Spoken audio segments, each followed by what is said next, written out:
안녕하십니까. 수요 법회를 시작하겠습니다. 오늘도 느낌에 관해서 함께 공부하시겠습니다. 위파사나 수행이 신수신법 사념초를 하는 수행입니다. 근데 경전에서는 위파사나라고 처음부터 말하지 않습니다. 그래서 수행에 대해서 말씀을 하실 때 알아차림을 확립하는 경이라고 해서 그걸 사티파타나 수타라고 합니다. 그렇게 나와 있어요. 거기에 선정과 위파사나가 포함되어 있습니다. 그리고 조금 더 구체적으로 위파사나를 말할 때는 개정해에서 해를 위파사나라고 합니다. 그래서 위파사나 수행은 또 다른 말로는 무상고무아라고 나오면 위파사나입니다. 그리고 또 다른 말로는 사티 사마디 빠냐, 개정해에서 정, 사마디는 선정을 의미하고 빠냐는 지혜를 의미하는데 그게 위파사나 수행입니다. 위파사나라고 처음부터 선정이라고 그렇게 나와 있지는 않습니다. 오늘 우리가 느낌 보는 수행에서도 색계, 무색계, 선정 수행이 나오고 마지막 끄트머리에 지혜 수행인 위파사나가 몇 줄 나옵니다. 꼭 이렇게 나옵니다. 그리고 또 다른 말로는 삼빠잔냐, 그래서 분명한 암, 그것이 지혜를 의미합니다. 그래서 이 사념처 중에서 보통의 경우 몸을 위주로 말하지 느낌과 마음과 법을 중요하게 다루지는 않습니다. 우선 두드러진 게 몸이니까. 그래서 느낌에 관한 법문이 극히 적습니다.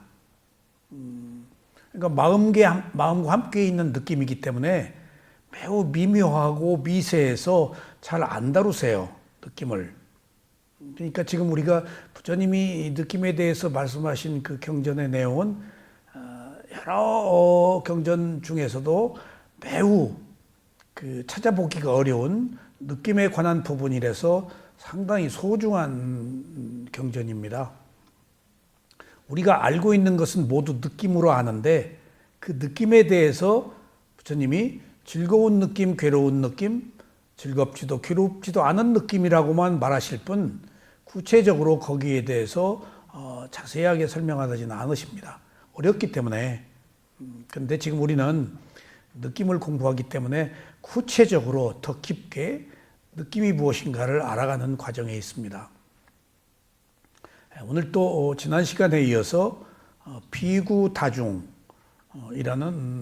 그 소제목의 경전을 말씀드리는데 지금 여기서 느낌을 말함에 있어 부처님이 느낌이란 어떤 것인가에 대한 개요와 그 느낌을 그치게 하면은 어떻게 할 것인가가 이제 색계, 무색계, 위파사나.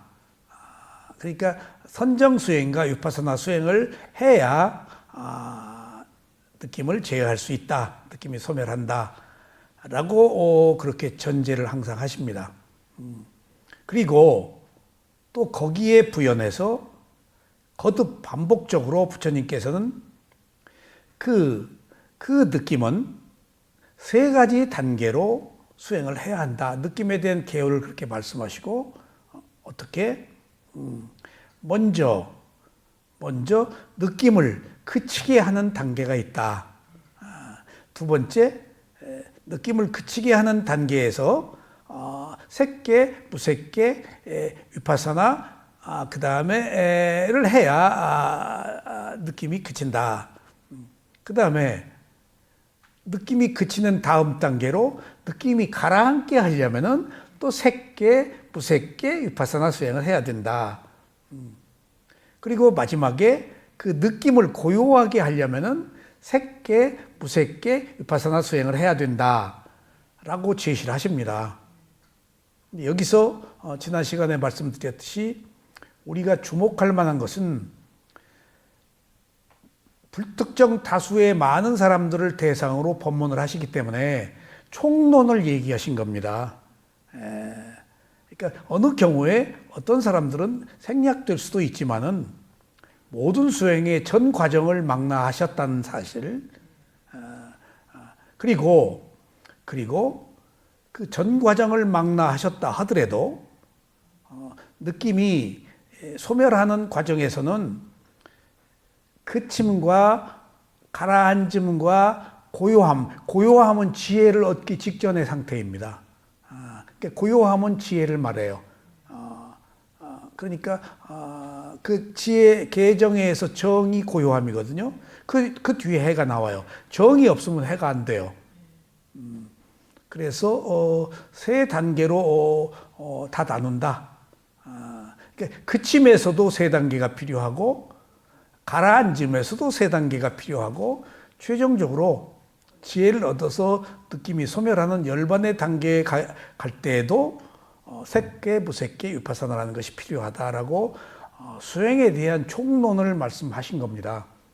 그러니까 이런 경전의 내용이 드물어요. 그런데 여기서 한 가지 주목할 만한 것은, 자, 아난다가 아니고 아난다 존자가 부처님한테 질문을 했어요. 그럼 이 지금 경전에 지난 시간에 했던 부처님이 똑같이 아난다한테 또 질문을 해요. 느낌에 대해서. 아난다가 질문한 내용을 똑같이 질문을 해요. 부처님의 그 수행 방법이에요. 그러니까 여기서 부처님이 이제 그 누구가 질문을 하면 답변을 하시는데 반드시 부처님이 질문하신 답변은 질문자의 답변 내용에 근거해서 말씀을 하세요. 그 쓱 빼고 딴 얘기 안 하세요. 거기에 맞춰서 하세요. 그게 부처님의 교수법이에요. 그리고 끝에 가서 조금 한 스텝 올려서 얘기를 하세요. 전혀 엉뚱하게 막 자치기로 최고의 지혜를 얘기하지 않으세요. 그 수준에 맞춰서 얘기를 하세요. 근데 이건 잘 몰라요, 우리가. 부처님이 그냥 항상 입만 열면 최고의 진리를 말씀하시지는 않으세요. 그래 봐야 모르면 무슨 소용이 있어요. 그러니까 경전을 공부하고 보니까 역시 이래서 부처님이구나. 이해시키는 것이 중요하기 때문에 그래서 부처님 말씀은 상황에 따라서 새겨서 들어야 돼요. 그리고 사람에 따라서 다르게 얘기하세요. 근기에 맞춰서. 그러니까 그런 것들을 우리가 단정하면 안 돼요. 그러니까 이제 이게 우리가 불교를 평면적으로 이해할 것이냐 입체적으로 이해할 것이냐 하는 문제에 있어서 평면도 필요하고 입체도 필요해요. 그러면 또 여기서 지금 아난다가 부처님한테 질문한 내용, 부처님이 또 아난한테 질문해가지고 그러면 이제 아난다가 이제 장로가 아이고 붓도랑을 내시는 세존이야. 물 막아놓고 이제 그 또랑 그 물을 관리하는 자, 물에 다리를 놓는 자 붓도랑이라고 그래요.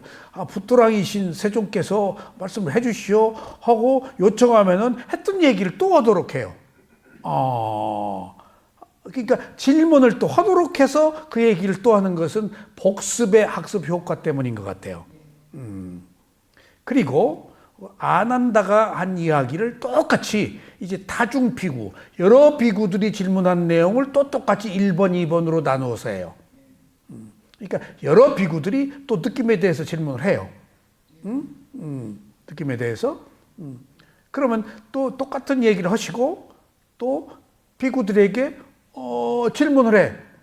그럼 세존이시여 법을 펴주세요 하면 또 자기가 질문을 하도록 해서 또 같은 것을 반복한다 하는 것들을 놓고 보니까 이게 반복의 학습 효과 같아요. 그래서 옛날에는 이제 문자가 없고 들어서 암송을 해서 기억을 해야 되기 때문에 2500년 전에 학습 태도 같아요, 이게. 그래서 같은 이야기들이 반복이 많이 돼요. 기억시키기 위해서. 그러면 여기서 아난다가 이야기한 것이 두 편, 또 다중 비구들이 얘기한 것이 1번, 2번 두 편. 그런 의미에서 부처님이 중요하게 생각하셔서 이런 말씀을 거듭하셨겠죠. 그런데 또 여기서 한 가지 우리가 주의해야 할 점이 있어요. 부처님이 법을 펴는 살아계시는 동안에 한 법문이 얼마나 많을까요? 그 중에 뽑은 거예요, 이건. 아라한들이 경전 결집 때. 그 중에 후학들이 다음에 수행자들이 도움이 될 만한 것들을 선별해서 뽑은 것이 결집이에요. 이게 다이제스트 같은 거예요, 경전이. 그러니까 이 외에 부처님 하신 말씀이 많은데 부처님도 이렇게 중복해서 얘기했다는 것은 중요한 의미가 있고 그것을 또 아라한들이 다 신통한 힘이 있고 이미 다 아시는 분들이기 때문에 그분들이 다 우리같이 모르는 과정을 거쳐서 아라한이 됐잖아요. 그러니까 우리에게 유익한 내용이니까 또 뽑아서 여기 올린 거예요, 경전에. 그러니까 지금 이게 선별된 거예요. 경전이라는 것을 그렇게 이해를 하셔야 돼요. 근데 그 선별된 내용 중에 부처님의 허물이 될 만한 거, 부처님이 옛날에 과거생에 사람 죽인 것도 막 나와요. 그런 거 쏙 빼지. 안 빼요. 그거 다 넣어요. 그러니까 경전이 꼭 우상화시키고 신격화해서 옳다 그르다 하는 것을 하질 않아요. 이미 무상고 무아이기 때문에 그 도움이 교육에 깨달음에 도움이 될 만한 것은 하나도 빼질 않아요.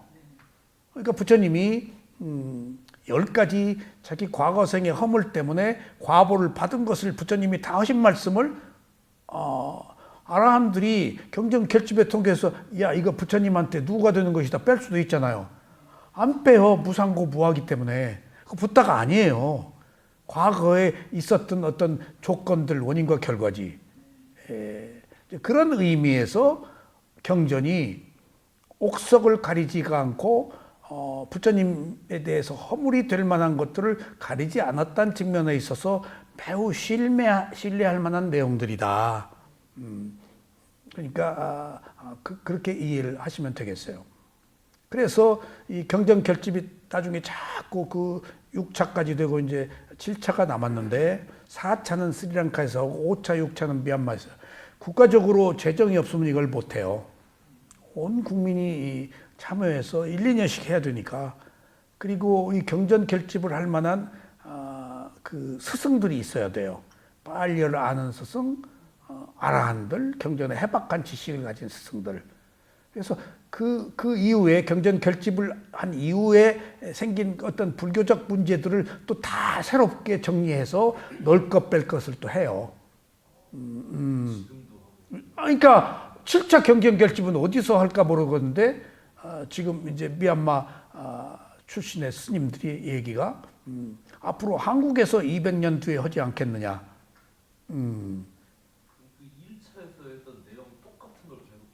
그러니까 이제 빨리어로 하고 6차 경전 결집한 것이 이제 5차 할 때는 그 만달레이에서 했는데 민동민 왕 때 그 경전 결집한 그 빨리어 내용을 미얀마 말로 석경 비석에다가 전부 다 새겨서 만달레이 성가대 앞에 해놨어요. 이만한 비석들 장관이에요. 그 비석에 그 3장을 다 새겼어요. 없이. 그러니까 이제 경전 결집에서 이제 밀란다 왕문경 같은 것은 후대에 만들어진 건데 경전에 넣어요. 너무 뛰어나기 때문에. 이제 그런 것들. 그래서 이제 그런 것들을 조절을 하고 추석을 붙여요. 이제 시대가 바뀌었잖아요. 그래서 6차 경전 결집을 한 것은 지금 우리가 공부하고 있는 바시 사야도가 질문을 하고 그 다음에 삼장법사인 민곤 사야도가 답변을 하고 해서 경전 결집이 이루어져요. 그것이 그 양곤에 삐빨리 1차 경정 결집을 한 동굴에서 했는데 동굴과 똑같이 만들어 놨어요. 그러니까 그 동굴이라는 게 석굴암이 원래 바위 속에 있는 거 아니에요. 바위 위에 덮고 동굴을 만드는 거예요, 그거. 위에 덮개 씌웠어요. 파고 그거 한 거 아니에요. 그런 것처럼 동해 쪽 바라보시고 그런 것처럼 그 1차 경정 결집을 비팔리 그 동굴하고 똑같이 이 거대한 동굴을 만들었어요. 거기서 200만 파운드를 들여서 그 영국원 독립한 뒤에 그래서 그 기념으로 네루 수상이 인도에 있는 부처님 사리를 미얀마에 보내요. 역사적인 사건이니까. 그래서 거기 가면은 거기 그 부처님 사리, 그 다음에 사리불 사리, 목련존자 사리, 아라한들 사리가 안장돼 있어요. 특별히 신청을 하면은 문을 열어주고 거기서 의식을 행하고 그래요. 저도 몇 번 가서 친견했어요. 근데 뼈 조각이에요. 뼈 조각. 그리고 아라한에 따라서 빛, 색깔, 영롱한 거 그런 것들이 좀 달라요. 그러니까 수행자들은 큰 의미를 두질 않아요. 사리에 뼈 조각일 뿐이야. 그러니까 원래 부처님 사리 때문에 전쟁도 나고 그랬잖아요. 권력자들이 소유를 하지 절이 소유할 이유가 없어요. 절은 깨달음을 얻는 사람이 부처님 사리가 무슨 의미가 있어요. 그래서 부처님 진신사리라고 여기서 하는 것들은 사실은 역사적인 경로로 보면은 아니에요. 그게 그러니까 어떤 그 귀족들, 왕권 권력자들 국가에서 사리를 막 뺏어오고 그래요. 그러니까 그 이동 경로나 그런 것들이 역사적으로 다 기록돼 있어요. 이제 지금 우리가 여기서 진신사리다 하는 이야기는 다 가설입니다. 있을 수가 없어요. 올 수가 없어요. 그러니까 미얀마에서도 네루 수상이 독립기념으로 보낸 진시사리 같은 것은 그러니까 그 평화 대탑을 세우고 거기에 안정했어요. 그리고 중국에 있는 치아사리 같은 경우는 진짜예요. 이제 그것을 미얀마하고 그 중국하고 친교를 맺느라고 중국에서 대여를 했어요. 중국 그 곰 있지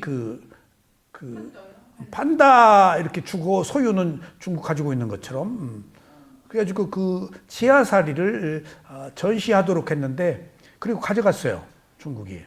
근데 그 전시한 자리에 똑같은 치아사리를 안장하고 거대한 건축물들을 만들어서 지금도 모조 치아사리는 있어요. 뭐 건물을 엄청나게 지었어요. 기둥들. 그러니까 그렇게 역사적으로 사리는 절에서 스님들이 가질 이유가 없어요. 참고로 우스갯 얘기입니다. 제가 만달레이를 갔는데, 그러니까 이제 한국 사람이 처음으로 미얀마에 가서 수행을 하니까 외국인이 잘 들어오지를 않았던 때죠. 그러니까 미얀마 사람들이 그 불교를 배우러 온 사람들한테 굉장히 호의적이고 굉장히 환대를 많이 했어요. 그래서 참 제가 처음에 가가지고 대우 아닌 대우를 많이 받았어요. 외국인들에 대한 특혜. 특히 저는 후원자가 삐꾸들이 비구 계를 받을 때 반드시 후원자가 생겨요. 그럼 평생 도와줘야 돼요. 그러니까 외국인이 딱 가니까 올라짱이라고 마시 선원장, 거예선님이 이제 보내서 갔으니까 거기 굉장히 마시 선원 앞에 부잣집 부인이 제 스폰이었어요. 얼마나 도와주고 먹을 걸 주고 그러는지 하여튼 막 내가 딴 데 가도 찾아와서 다 후원을 해줘요. 그게 미얀마 전통이에요. 미얀마 전통이에요. 그리고 비구가 될 때는 이제 보시모를 계속해주는 후원자가 있어야 돼요. 없으면 못 돼요. 계속해서 살아가야 되니까. 그런 다 있어요. 그래서 그런 환대를 받았는데 이제 만달레이라고 그 5차 경전 결집을 한 그쪽에 갔는데 거기 불교 유적이 찬란하고 불교 국가들이 하여튼 몇천 명의 강원이 있고 뭐 할 정도로 꼭 그 강원을 가서 제가 보시를 올리고 그랬는데 다 거기 출신들이 다 배출돼서 전국으로 가요. 꼬인 흰 어린 그 꼬인부터 삼이 삐꾸 뭐 그런 식으로 근데 거기 갔는데 승가대 교수하고 연결이 돼서 특별히 저희가 자기 그 삼촌이 절을 하고 있는 티크나무 사원 왕이 만든 티크나무 사원을 만들어서 기증을 했어요. 근데 왕이 만들어서 기증을 하기 때 보통 건물이 아니에요. 티크나무가 그렇게 오래 가요. 옛날 우리 티크나무 있었죠? 지금 무거워요. 썩지도 않고 지금은 안 와요. 그 티크나무가 미얀마에서 나와요. 아마 수입을 못 할 거예요. 영국이 미얀마를 침략할 때 티크나무를 달아 해가지고 노하니까 빌미로 침공을 했어요. 일본이 우리나라를 침공할 때에도 중국 가기 길 좀 터달라 해서 들어온 거거든요, 명분이. 근데 그 티크나무 사원의 교수, 이제 그 추지 스님의 조카가 승가대 교수인데, 저희가 그 만달레의 그 티크나무 사원에서 머물고 있는 동안에 참 그 별의별 일들을 다 겪었어요. 백골관 하는 것을 거기도 봤고, 그냥 어린 사미들이 외국에서 온, 그때 제가 비구니까 비구니들 우리 한국 사람들이 수행하고 안거 끝나고 갔어요, 여행을. 작은 봉고를 대절해서. 그러니까 걔 어린 사미들이 그 외국에서 온 그 비구를 보니까 호기심 막, 그리고 우리가 이렇게 모여 있으면은 10여 명씩 20명씩 저녁이면 티타임 있잖아요. 그러면 걔들이 몇십 명이 그냥 초랑초랑한 눈으로 우리가 얘기하는 것들을 다 옆에서 듣고, 근데 저녁이 되니까 이제 목욕을 하는데, 목욕이 그 소위 목욕탕이 없고 오물가에 물을 퍼놓고 바가지로 이제 퍼서 씻어요. 근데 비구는 가사를 몸에서 절대 떼질 않아요.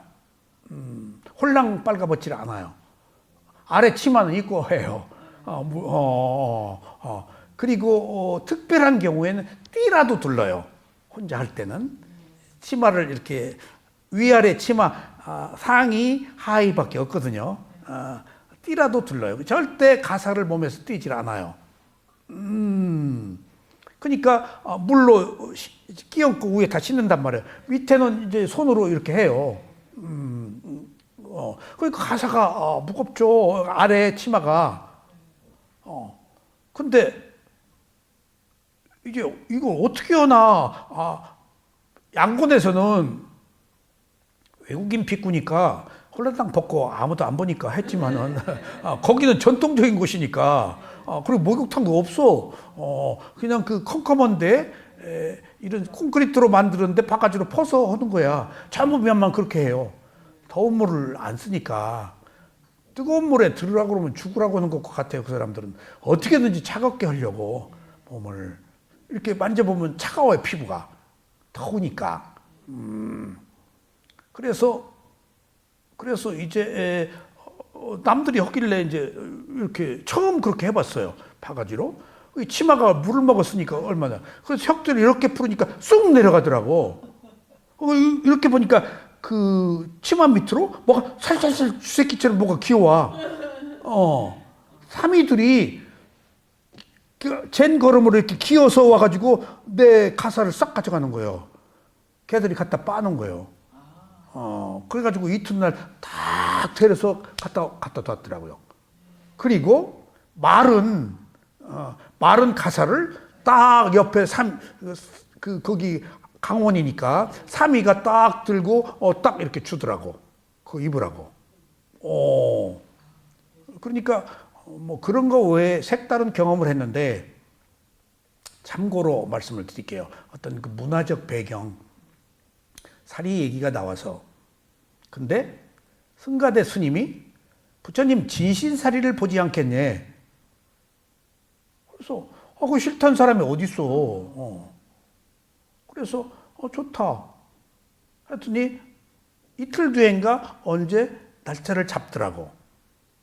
그러더니 우리를 다 데리고 그 승가대 교수도 자기 신도 여자 2명인가를 데리고 왔더라고. 희귀한 경우니까. 그 경우가. 그래서 어느 절로 퇴락한 어디로 해서 어느 다 오래된 절들이니까 다 나무로 진 절들이고 갔더니 이제 곳이 있고 이제 쫙 우리들이 앉았어요. 근데 거기에 미얀마 원로 스님들이 10분인가 7분인가 세보지는 않았어요. 쫙 앉아 계시더라고.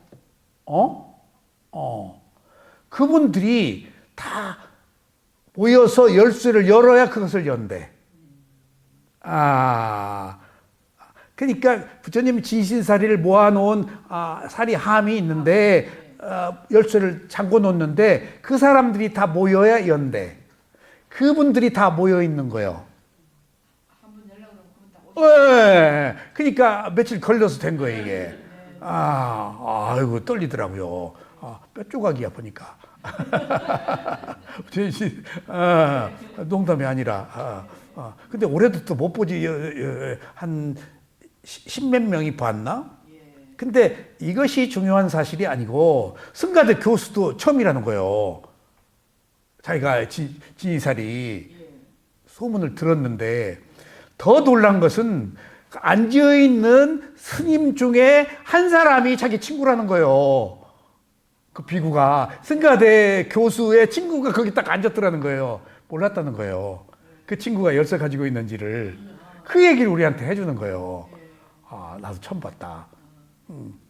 그래서 이제 저는 수행 중이어서 사리가 그렇게 뭐 큰 의미를 느끼지는 않았어요. 수행하면 그런 거 물질에 대해서 의미가 없어요. 왠가 하면 몸과 마음이잖아요. 위파스나 수행은 불교는 마음, 정신이지 몸은 마음의 도구예요.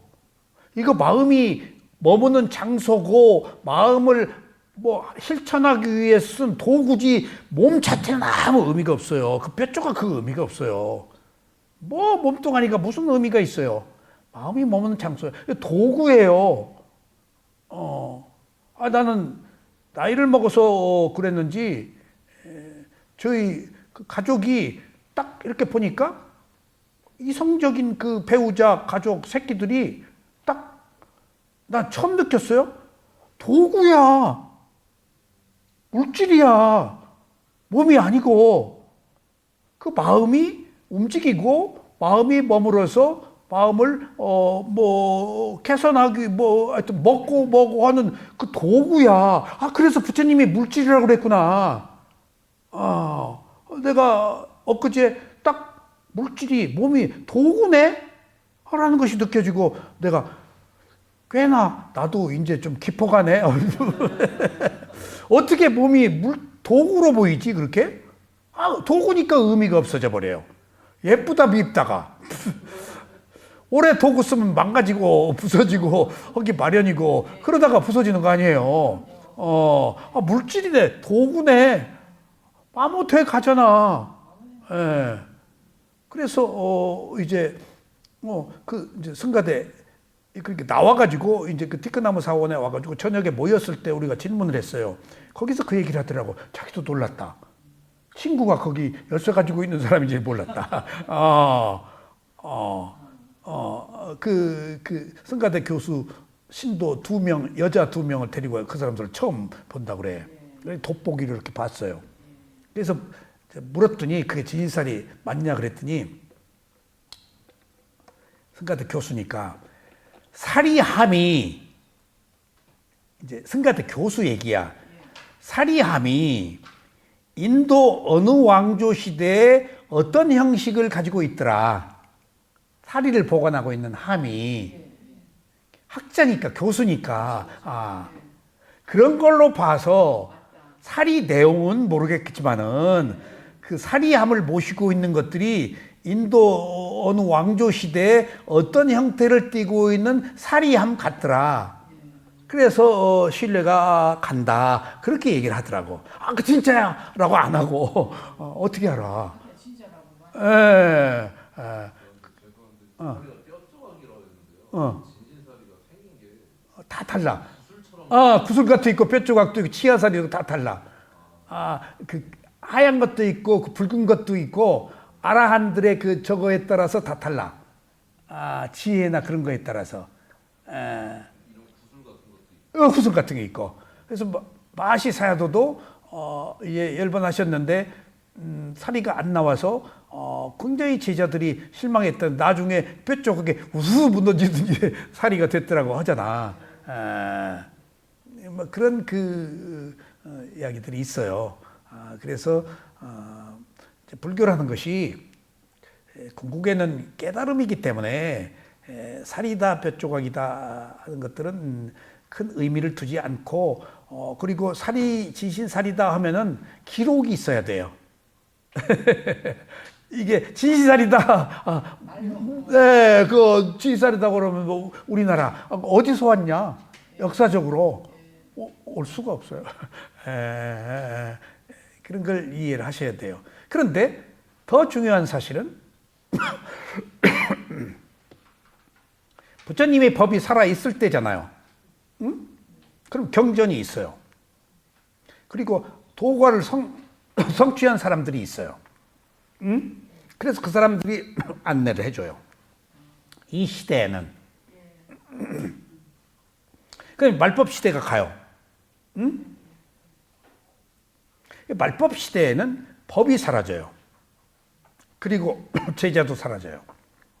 그럼 다시 암흑으로 가요. 그리고 새로운 다음 부터가 찾아낼 때까지는 이 정법이 없어져요. 우린 정법 시대예요. 정법 시대가 근데 이 정법 시대를 만나기가 어려워요. 왜? 욕계천상, 색계천생 가면은 1, 2천만 년이 1, 200년이 아니거든. 겁이단 말이에요. 부처님의 법을 거기서는 실천할 수가 없어요. 인간으로 와야 실천해요. 그러니까 거기 한번 올라가면은 정법 시대의 인간으로 태어나기가 어려워요. 그러니까 거기에 있는 인연이 닿은 천인들이 자꾸 부처님한테 사암파티 같은 사람들은 내려와서 자꾸 묻는 거예요.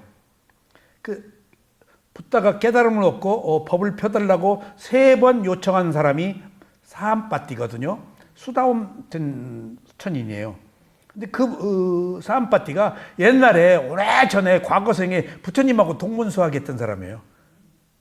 근데 고타마 시달타는 오래 뒤에 붓다가 됐고 자기는 수다원 돼가지고 욕계천상에서 살고 있는 거예요. 천상에 살고 있는 거예요. 새끼 천상에서. 그러니까 자꾸 잘 아니까 자꾸 찾아와서 하는 이유는 친근감 때문에. 부처도 다 알아요. 그러니까 법을 펴주세요. 근데 그 사암파티가 부처가 깨달은 법이 뭔지를 몰라. 무상거부화를 몰라. 부처가 얘기하니까 알아. 사리불 목련존자도 아사지 비구한테 물었잖아요. 그러니까 그 사성제 얘기를 딱 해주니까 거기서 이미 다 꺼진 사람 아니야. 거기서 수다원이 돼버려요. 사리불이. 그리고 부처님한테 갔잖아요. 가니까 어서 오너라 삐꾸여 기다리고 있었다고 그래요. 역대 모든 부처는 반드시 두 상수 제자를 두어요. 브라흐만 최고로 다 닦은 사람들이야. 근데 부처님의 법을 들어야 그러니까 사리불 존자 같은 경우는 부처님 뒤에서 부채 붙여주고 있다가 나이가 부처님보다 많지만은 그 위계 질서에 있어서는 지혜가 우선하니까 했다가 깜빡 아라한 열반에 깜빡 들어가서 열반 아라한 됐잖아요. 스파크 튀듯이 터지듯이. 이제 그런 것들이 우리가 모르는 불교의 내용들이에요. 그러니까 우리가 부처님의 가르침을 다 모르기 때문에 여기서도 부처님이 이렇게 두 번씩이나 또 혼자 하던 것을 또 여러 사람이 있는 데서 거듭한 것은 이 경전의 내용이 중요함과 이 부처님이 말씀하신 단계적 과정의 내용들이 중요하기 때문에 강조하지 않으셨는가 하는 것을 우리가 미루어 짐작할 수 있는 거예요. 그래서 제가 스리랑카 스님을 모신 이유는 스리랑카가 지금 아쇼카 대왕이 이 아들과 딸을 비구니 만들어서 스리랑카에 보낸 것이 오리지널 부티즘이 그대로 보존되고 인도는 없어졌거든요. 아쇼카 대왕 죽은 뒤에 다음 왕이 힌두교 왕이 돼버려서 불교가 싹 없어져요. 그 왕권에 의해서 이게 보존되거나 없어질 수 있어요. 이게 왠가 하면은 정법이고 무슨 49대 지내서 목탁 쳐가지고 보름 그 생계를 유지하는 게 아니고 깨달음이니까 보시로 운영되는 것이니까 후원자가 없으면 이거 안 돼요. 후원자가 없으면. 그래서 왕이 그 재벌이 지주가 후원을 해줘야 이게 정법이 펴져요. 그런 그 역사적, 경제적 그 문제를 안고 있어요. 그러니까 이게 시대와 맞물어 떨어져야 돼. 그 불교의 중흥이. 통일 신라 시대도 용서한 것이 그 시대 삼국통일하고 시대와 맞은 거예요. 그리고 화랑들이 전부 이제 총을 활을 놓으니까 이제 그 무사들이 비구 돼가지고 불교가 통일 신라 그렇게 화려한 불교 문화를 이룬 거예요. 이거 tanki 없으면 이거 못 오니까 뚫고 나가는 힘 없으면 수행 못 해요. 그래서 무사 기질을 가진 백 선생이 이제 또 도에 이렇게 그 기질로 지금 뚫고 오는 거예요, 이게. 그러니까 지금 7차 경정 결집도 4차, 5차, 6차를 한 스리랑카, 미얀마, 아예 태국은 제외예요. 태국은 그 경정 결집을 할 정도의 그 어떤 그 정신적 그 강력함이 없어요. 문화적인 부분들이 많아요, 태국은. 그러니까 태국은 불교가 생활화돼 있는데 이렇게 그 소위 빼어난 가르침을 펴는 그런 민족은 아닌 것 같아요.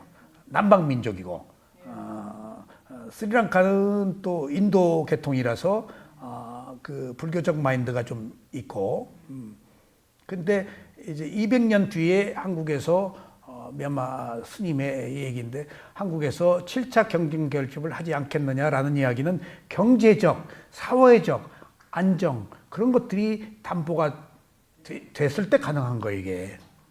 그다음에 어떤 그 국민들의 의식이 빨리어라든가 불교에 대한 의식이 성숙되었을 때 이거 빨리어 모르고 불교 모르면 누가 경정 결집을 해?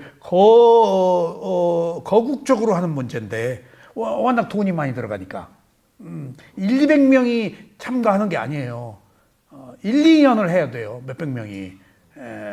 그리고 한두 사람이 이 결집에 참여할 수가 없어요. 왜냐하면 이 윤문이라든가 이런 그 해석은 학자 혼자 하면 안 돼요. 구마라집이다 뭐다 중국에서도 1, 200명이 그 한 게 아니에요. 여러 사람들이 시간을 두고 경전을 해석했어요. 한두 사람이 하면은 왜곡돼요. 지금은 그나마라도 한두 사람이 빨리어 경전을 로마나이스한 것을 번역을 해서 우리들한테 왔지만 원래는 전공한 사람들이 최소한 몇십 명이라도 붙어가지고 바르게 번역해야 돼요. 바른 그런 의미에서 불교라는 것들이 최고의 깨달음이고 정신세계이기 때문에 그렇게 쉽게 되는 게 아닙니다. 역사적 배경이라는 것이. 그래서 오늘 그런 의미에서 매우 소중한 느낌에 관해서 한번 다시 공부를 해보겠습니다. 어느 때 비구들이 세존을 뵈러 갔습니다. 공손히 절을 올리고는 한 곁에 앉았습니다. 그렇게 앉아서 세종께 여쭈었습니다.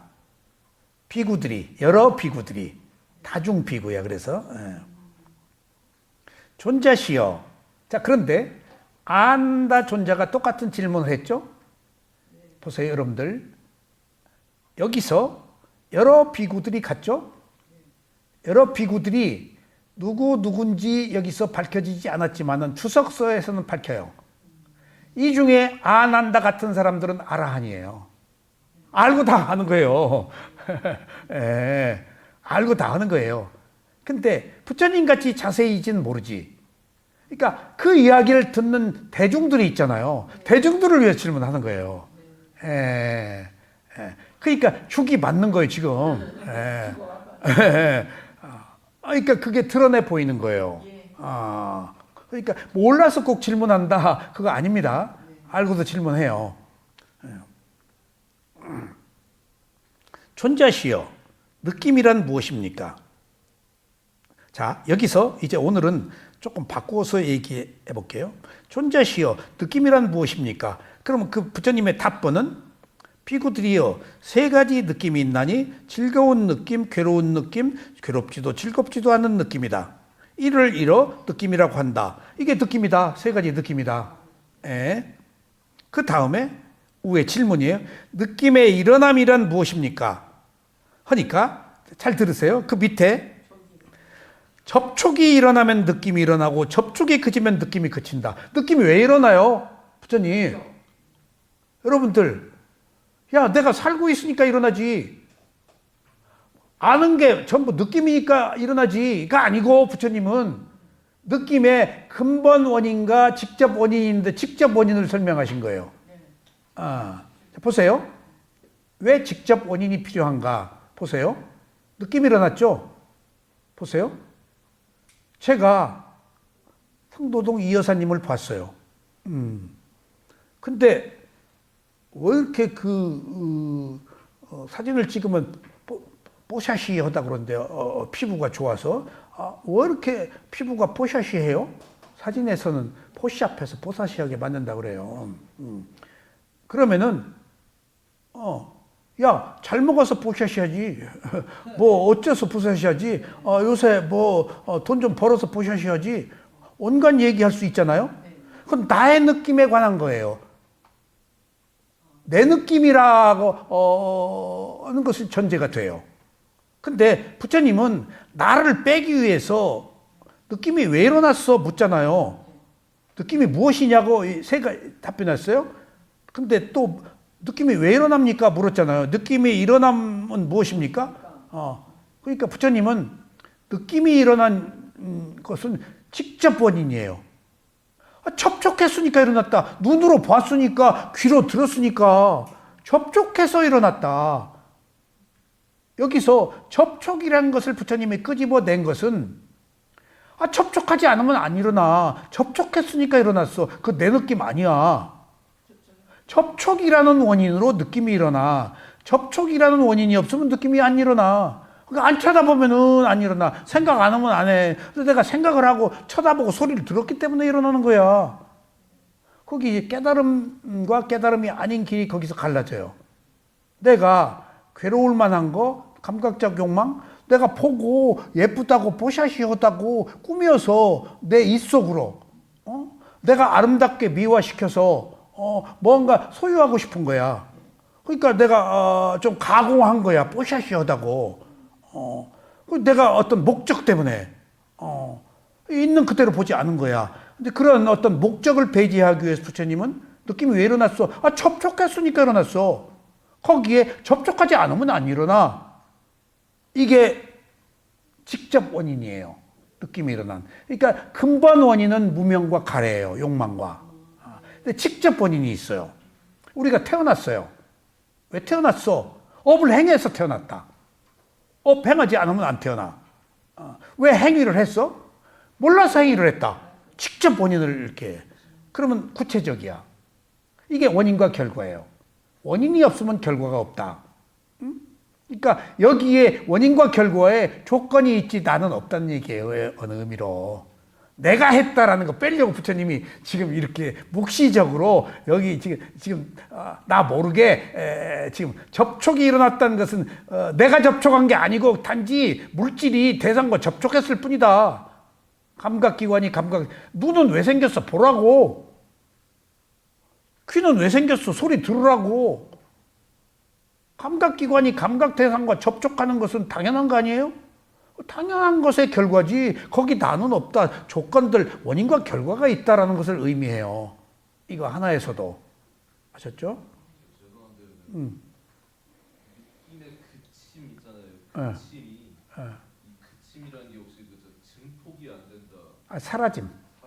일어났으니까 사라져야지. 근데 그 뒤에 보면 그침 다음이 가라앉음 그 다음에 소멸 이렇게 되는데. 이게 고요함.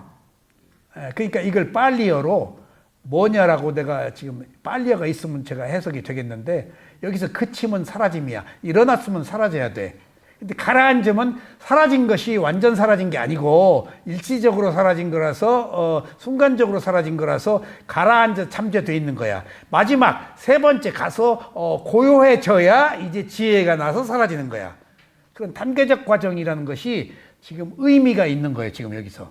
처음에 그침과 마지막 소멸은 다른 거죠. 그러니까 그런 그침에서 가라앉아 가지고 마지막에 위파사나의 고요함으로 인해서 생긴 지혜로 열반에 들어가니까 적정 열반 사라지는 일련의 과정을 얘기해. 이게 수행의 과정이야.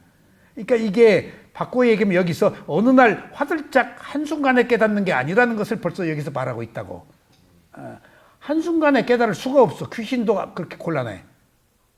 그러니까 그게 도노 돈수, 도노 점수에 관한 문제가 사실상 수행이 무언지를 모르고 하는 얘기예요. 있을 수 없는 얘기야.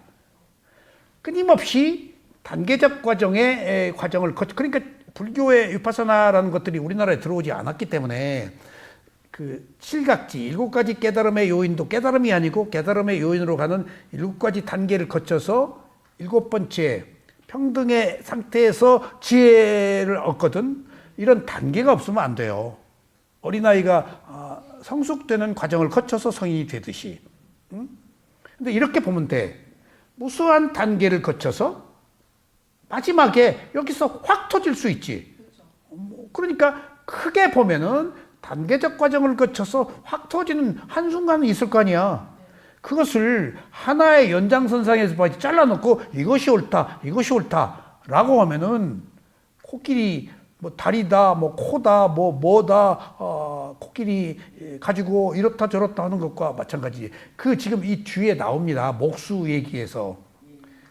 즐거운 느낌, 괴로운 느낌, 즐겁지도 괴롭지 않은 느낌을 지금 비구하고 목수하고 토론을 막 해요.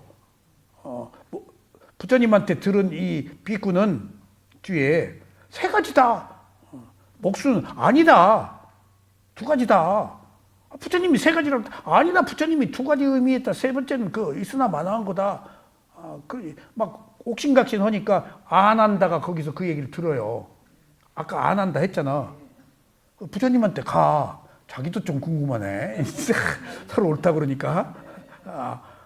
그러니까 부처님이 비구도 맞고 목수도 맞다. 어느 경우에 이렇게 볼 수도 있고 어느 경우에 저렇게 볼 수도 있다. 나는 심지어 느낌을 108가지로도 말한다. 2가지로 말할 때도 있고 3가지로 말할 때도 있고 5가지로 말할 때도 있고 그게 근기에 따라서 이해시키기 위해서. 그러니까 우리가 그러니까 이제 이제 TV에서 토론을 많이 하잖아요. 서로 옳다고 상대편을 공격하잖아요.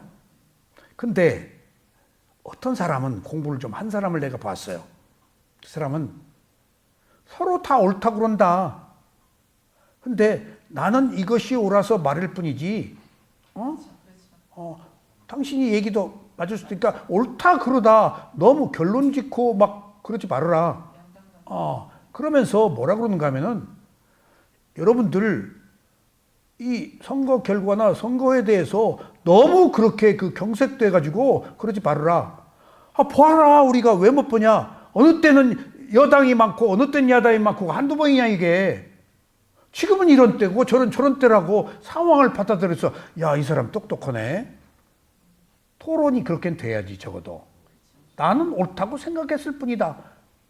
그러니까 부처님이 그런 얘기를 나중에 해요. 뒤에 굉장히 재미있는 우리가 세상을 살아나가는 문제들에 대해서 목수와 비구의 토론이 나와요.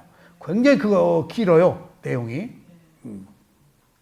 그래서 여기서 그침은 일어났으니까 사라진다라고 그래서 사라짐이에요, 원래. 그리고 가라앉음은 내가 지난 시간에 얘기했죠. 가라앉음은 사라짐은 일시적인 순간적인 사라짐인데 가라앉음은 조금 일시적인 소멸. 그리고 완전 소멸은 나중에 지혜가 난. 그래서 내가 세 가지로 얘기했잖아. 소멸이 순간적 소멸, 일시적 소멸, 완전 소멸이 있는데 고요함이 나서 지혜를 얻는 것은 고요함에서만 빤냐 지혜가 생기거든. 그게 열반 완전 소멸이야. 그게 아닌가라고 해서 그침이 일시적 소멸이. 아니 그침이 순간적 소멸, 가라앉음이 일시적 소멸. 그래서 내가 담마키티 스님한테 내 의견을 피력하고 나는 이렇게 본다.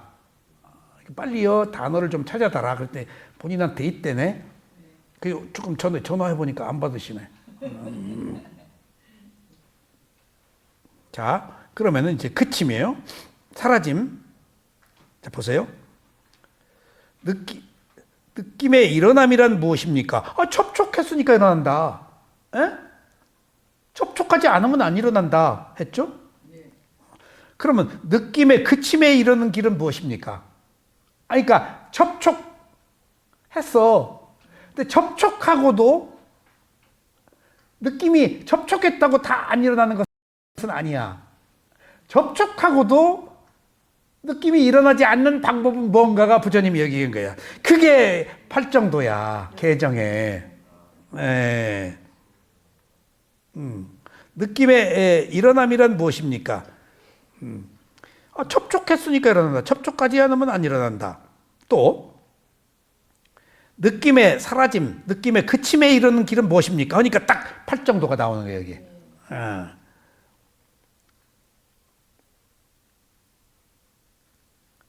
여덟 가지 성스러운 길이 느낌의 그침에 이르는 길이니, 접촉했어.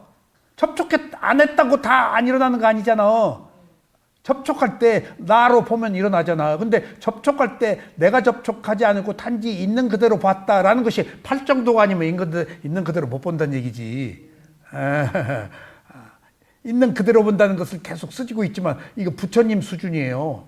우리 있는 그대로 못 봐요. 일단 좋다 싫다 했다가 금방 돌아오는 것은 위대한 사람이고 며칠 있다 돌아온 사람, 몇 년 있다 돌아온 사람도 있어. 평생 고생하다가 평생 못 돌아온 사람도 있어. 죽여 살려.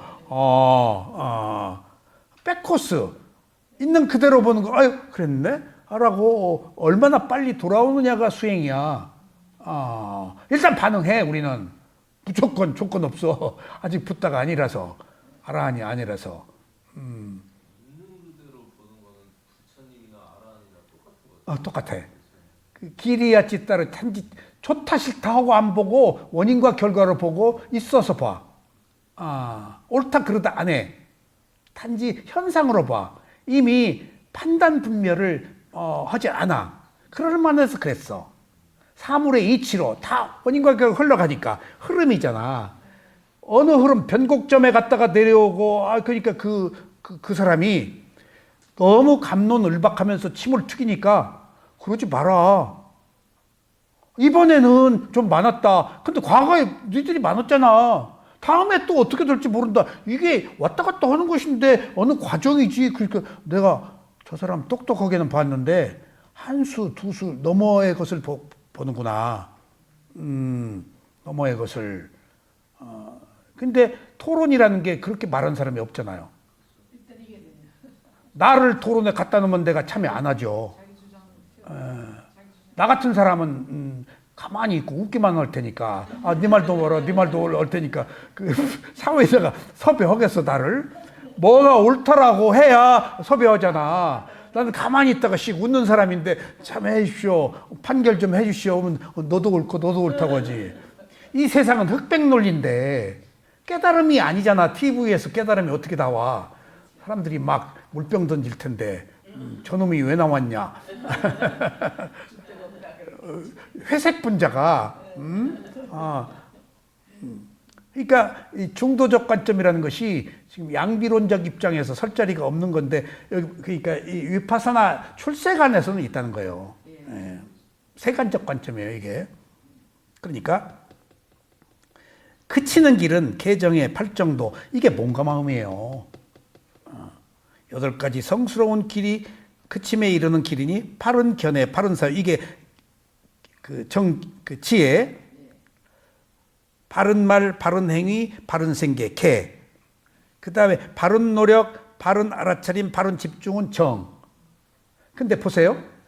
원래는 팔정도의 개정해는 개정해라고 그러잖아요. 개정해는 개가 쓰일라잖아요. 개울이 앞에 와요. 개울이. 그 다음에 정이잖아요. 집중. 그 다음에 지혜잖아요. 이것은 단계적 과정에 수행을 하는 절차가 개정해요. 근데 여기서는 팔정도에서 해부터 왔잖아요. 예? 바른 견해가 지혜예요. 바른 견해가 바른 사유 예요. 해부터 왔잖아요. 왜 그랬을까? 몇 번 말씀드렸어요. 지혜가 이끌어야 바르다. 근데 개가 이끌면은 바르지 못할 위험이 있어. 도덕을 내세우면 도덕은 폭력적인 거야. 힘이 있는 사람, 정의를 주장하는 사람은 도덕을 목표로 삼아가지고 수단으로 삼으면 되는데 목표로 삼아가지고 도덕적이지 못한 사람을 배척해. 그리고 굴림의 수단으로 도덕을 강요해. 도덕이 또 다른 의미에선 폭력이야. 그래서 개만 있으면 안 돼. 정과 해가 있을 때 개가 완성도가 높아. 그러기 위해서는 개정이라고 말했지만은 팔정도를 말함에 있어서는 해부터 말하는 경우가 있는 경우에 그 경우에는 지혜가 앞에서 이끌어야 된다.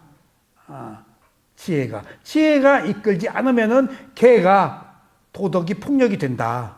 수단으로 된다. 통치의 수단으로 된다. 역사가 증명하고 있는 거야. 역사가. 그러니까 계속 얘기했지만은 2차 대전 히틀러가 매우 계율을 지키는 사람인데 그 모든 그 정치 단체 다 없애버리고 혼자 군림했잖아. 그 겔만 민족의 우수성 다 누구나 특히 테발다타는 부처님 보고 계율을 안 지킨다고 저 계율도 안 지킨다. 교단 내놔라. 500명을 끌고 나갔어.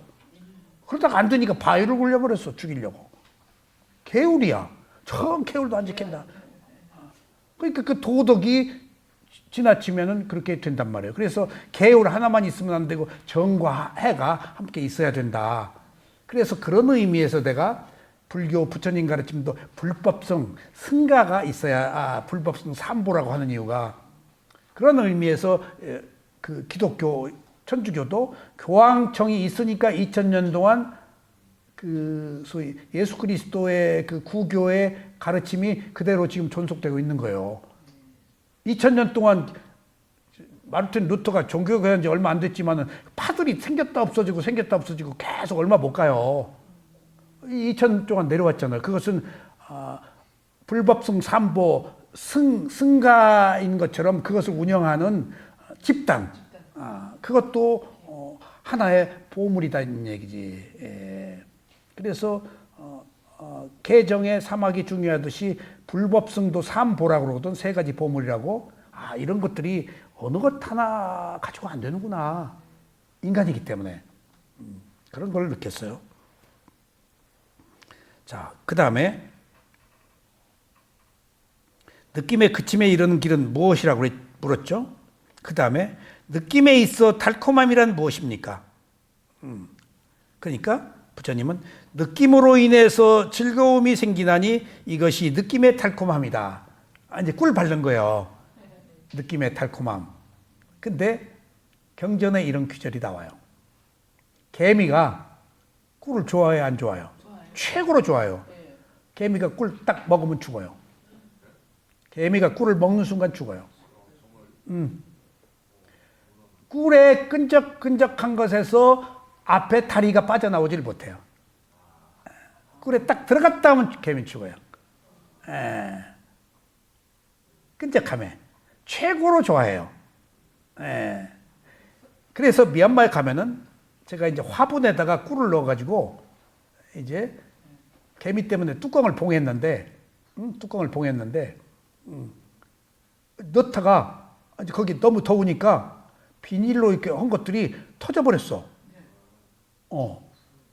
근데 내가 놓은 그 책상에 밑에 그 내 다리에다가 동그란 재떨이 같은데 가운데에다가만 다리를 놓고 재떨이 같은 가에는 물을 부어놔. 개미 못 들어가게. 개미 막는 방법이 많아. 비닐로 쌓아놓고. 그런 경우에는 개미가 여기서 떨어져요. 공중에 떨어져. 농담 아니야. 개미를 못 견뎌. 근데 비닐로 막아놓은 것이 터졌어. 냄새가 날 거 아니야. 근데 봉에는 놨어. 어느 날 시커먼 개미가 줄로 들어갔더니 그것은 꿀이 아니고 화분이라서 끈적끈적한 농도가 아니야. 개미가 시커멓게 줄을 져서 가서 보니까 비닐 구멍을 다 뚫었어. 개미하고 못 당해. 그래서 구멍가게에서 사탕이고 뭐고 전부 비닐에 씌워놓고 걸어놔. 미얀마 가게가 그래요. 하여튼 개미와의 투쟁이야. 그러니까 모기, 개미, 그 다음에 도마뱀. 그래서 거미줄 안 띄어요. 왜 이렇게 지저분하게 안 뛰냐고 그러는데 거미줄이 모기를 잡아먹으니까. 도마뱀 안 죽여. 도마뱀이 모기를 다 잡아먹어. 그러니까 그 곤충도 익충과 해충이 있어가지고 도마뱀하고 함께 살아. 모기 다 잡아먹어요. 도마뱀에 대해서 우리처럼 그렇게 징그럽게 생각 안 해요. 함께 방에 살아요. 창고에. 모기 잡아먹으니까. 도마뱀 모기 다 잡아먹거든. 별의별 일들이 많아. 그래서 내가 개미가 너무 돌아가지고 이제 개미 못 가게 이제 막 화가 나죠. 이제 그래가지고 그 물파스로 이렇게 그 못 지나가게 이제 하고 나서 쇠오민에서 그 빠따미야라고 새로 지은 비구 숙소에 내 방으로 처음으로 들어갔는데, 야, 이게 내 방이야. 네가 왜 여기 와? 이거 내 방인데 출입 나한테 허가도 안 받고. 내가 정말 그랬다니까. 개미 네가 왜 와 이 방? 근데 순간적으로 관념과 실제를 내가 느꼈어요. 그 개미 방이요. 내 방 아니야. 개미 방이요. 내 방이라고 생각은 내 생각이야. 개미 방이야. 개미가 어디를 못 가. 그러니까 내가 하도 그러니까 귀찮게, 야, 내가 여기 새 방에 배정받아가지고 내 방에 네가 왜 와? 근데 그랬다가, 아이고, 내 방이야? 이게 보니까 내 방이 아니고 개미 방이야. 이게 관념과 실제야. 내 방이라고 하는 게 관념이야. 그래서 내가 웃었다니까. 그래서 개미에 대해서 내가 적개심을 안 가졌어. 먹을 걸 안 두면 돼. 근데 뭘 먹고 부스러기를 떨어뜨리니까 오는 거야, 이게. 먹을 게 있으니까 오지, 없으면 하나. 그 얘기가 제가 지금 왜 나온가 하면 엊그제 꿀을 먹고, 슬쩍 꿀을 꽉 닫으면은 또 굳어가지고 열기가 들어가지고 슬쩍 닫아놨는가 봐. 어렵게 보니까 개미 한 마리가 빠져 있더라고. 느슨하게 닫아가지고 들어가서 죽어 있더라고. 네 놈이구나. 꿀에. 그 끈끈한 그것 때문에 죽어요. 그래서 경전에 나와요. 개미가 꿀에 빠져 죽는다는 얘기가 나와요. 끈끈함 때문에. 그래서 개미가 물을 싫어하잖아. 물이 있으면 개미가 못 가. 그래서 책상 내구탱이에 가운데는 물 없는 거, 재떨이. 그 다음에 이렇게 뚫레 물 붓는 그 책상 받치는 받침이 있어. 개미 때문에. 개미 때문에. 예. 그 못 당해요, 개미. 그래서 느낌의 달콤함이 무엇이다? 기쁨이 달콤이다. 그러니까 우리가 바꿔 얘기하면 기분 좋죠? 그게 개미가 꿀에 빠지는 거예요. 달콤함에 빠지는 거예요. 이게 가장 큰 문제예요. 죽어버리니까 활락, 마약, 도박, 술 전부 달콤함에 빠지는 거야. 거기에 의지해 살잖아. 그 중독이야. 어떤 무화 중에 그 인생을 비유한 무화 중에 어떤 나그네가 호랑이한테 쫓겨가지고 우물 안으로 들어가봤는데 우물 안에 떨어져서 덩쿨을 잡았는데 밑에는 구렁이가 있고 이 덩쿨을 쥐 두 마리가 또 갉아먹고 있는데 옆에 보니까 어떤 열매가 있었나 꿀이 떨어지고 있었나 그랬는데 그 꿀을 이렇게 먹으면서 순간 이 위험한 걸 다 잊어버렸다 이런 그게 이제 선사들이 이제 나오는 이야기야. 인생에 있어서 위험함과 즐거움, 감각적 욕망의 그 차이에서 어떻게 할 것인가. 거기서 이제 호련히 죽음과 위험에서 벗어나려면 있는 그대로 알아차리는 길밖에 없어. 그럼 죽음에 떠나니까. 중국 선사들이 하는 얘기야, 그게. 자, 또 느낌의 달콤함이 무엇입니까? 그랬지? 느낌의 위험함이 무엇입니까?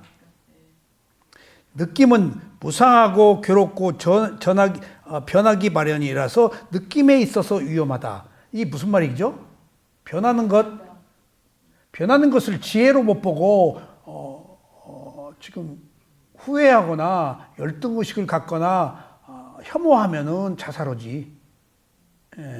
감당을 못하면은. 응?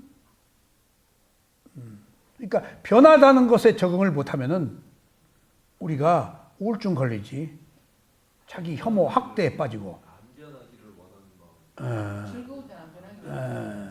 그러니까 즐거우나 위험하나 다 문제인 거예요. 지금 아까 지금 호랑이 밑에 구렁이 다 즐거움과 다 위험에 처해 있는 거예요.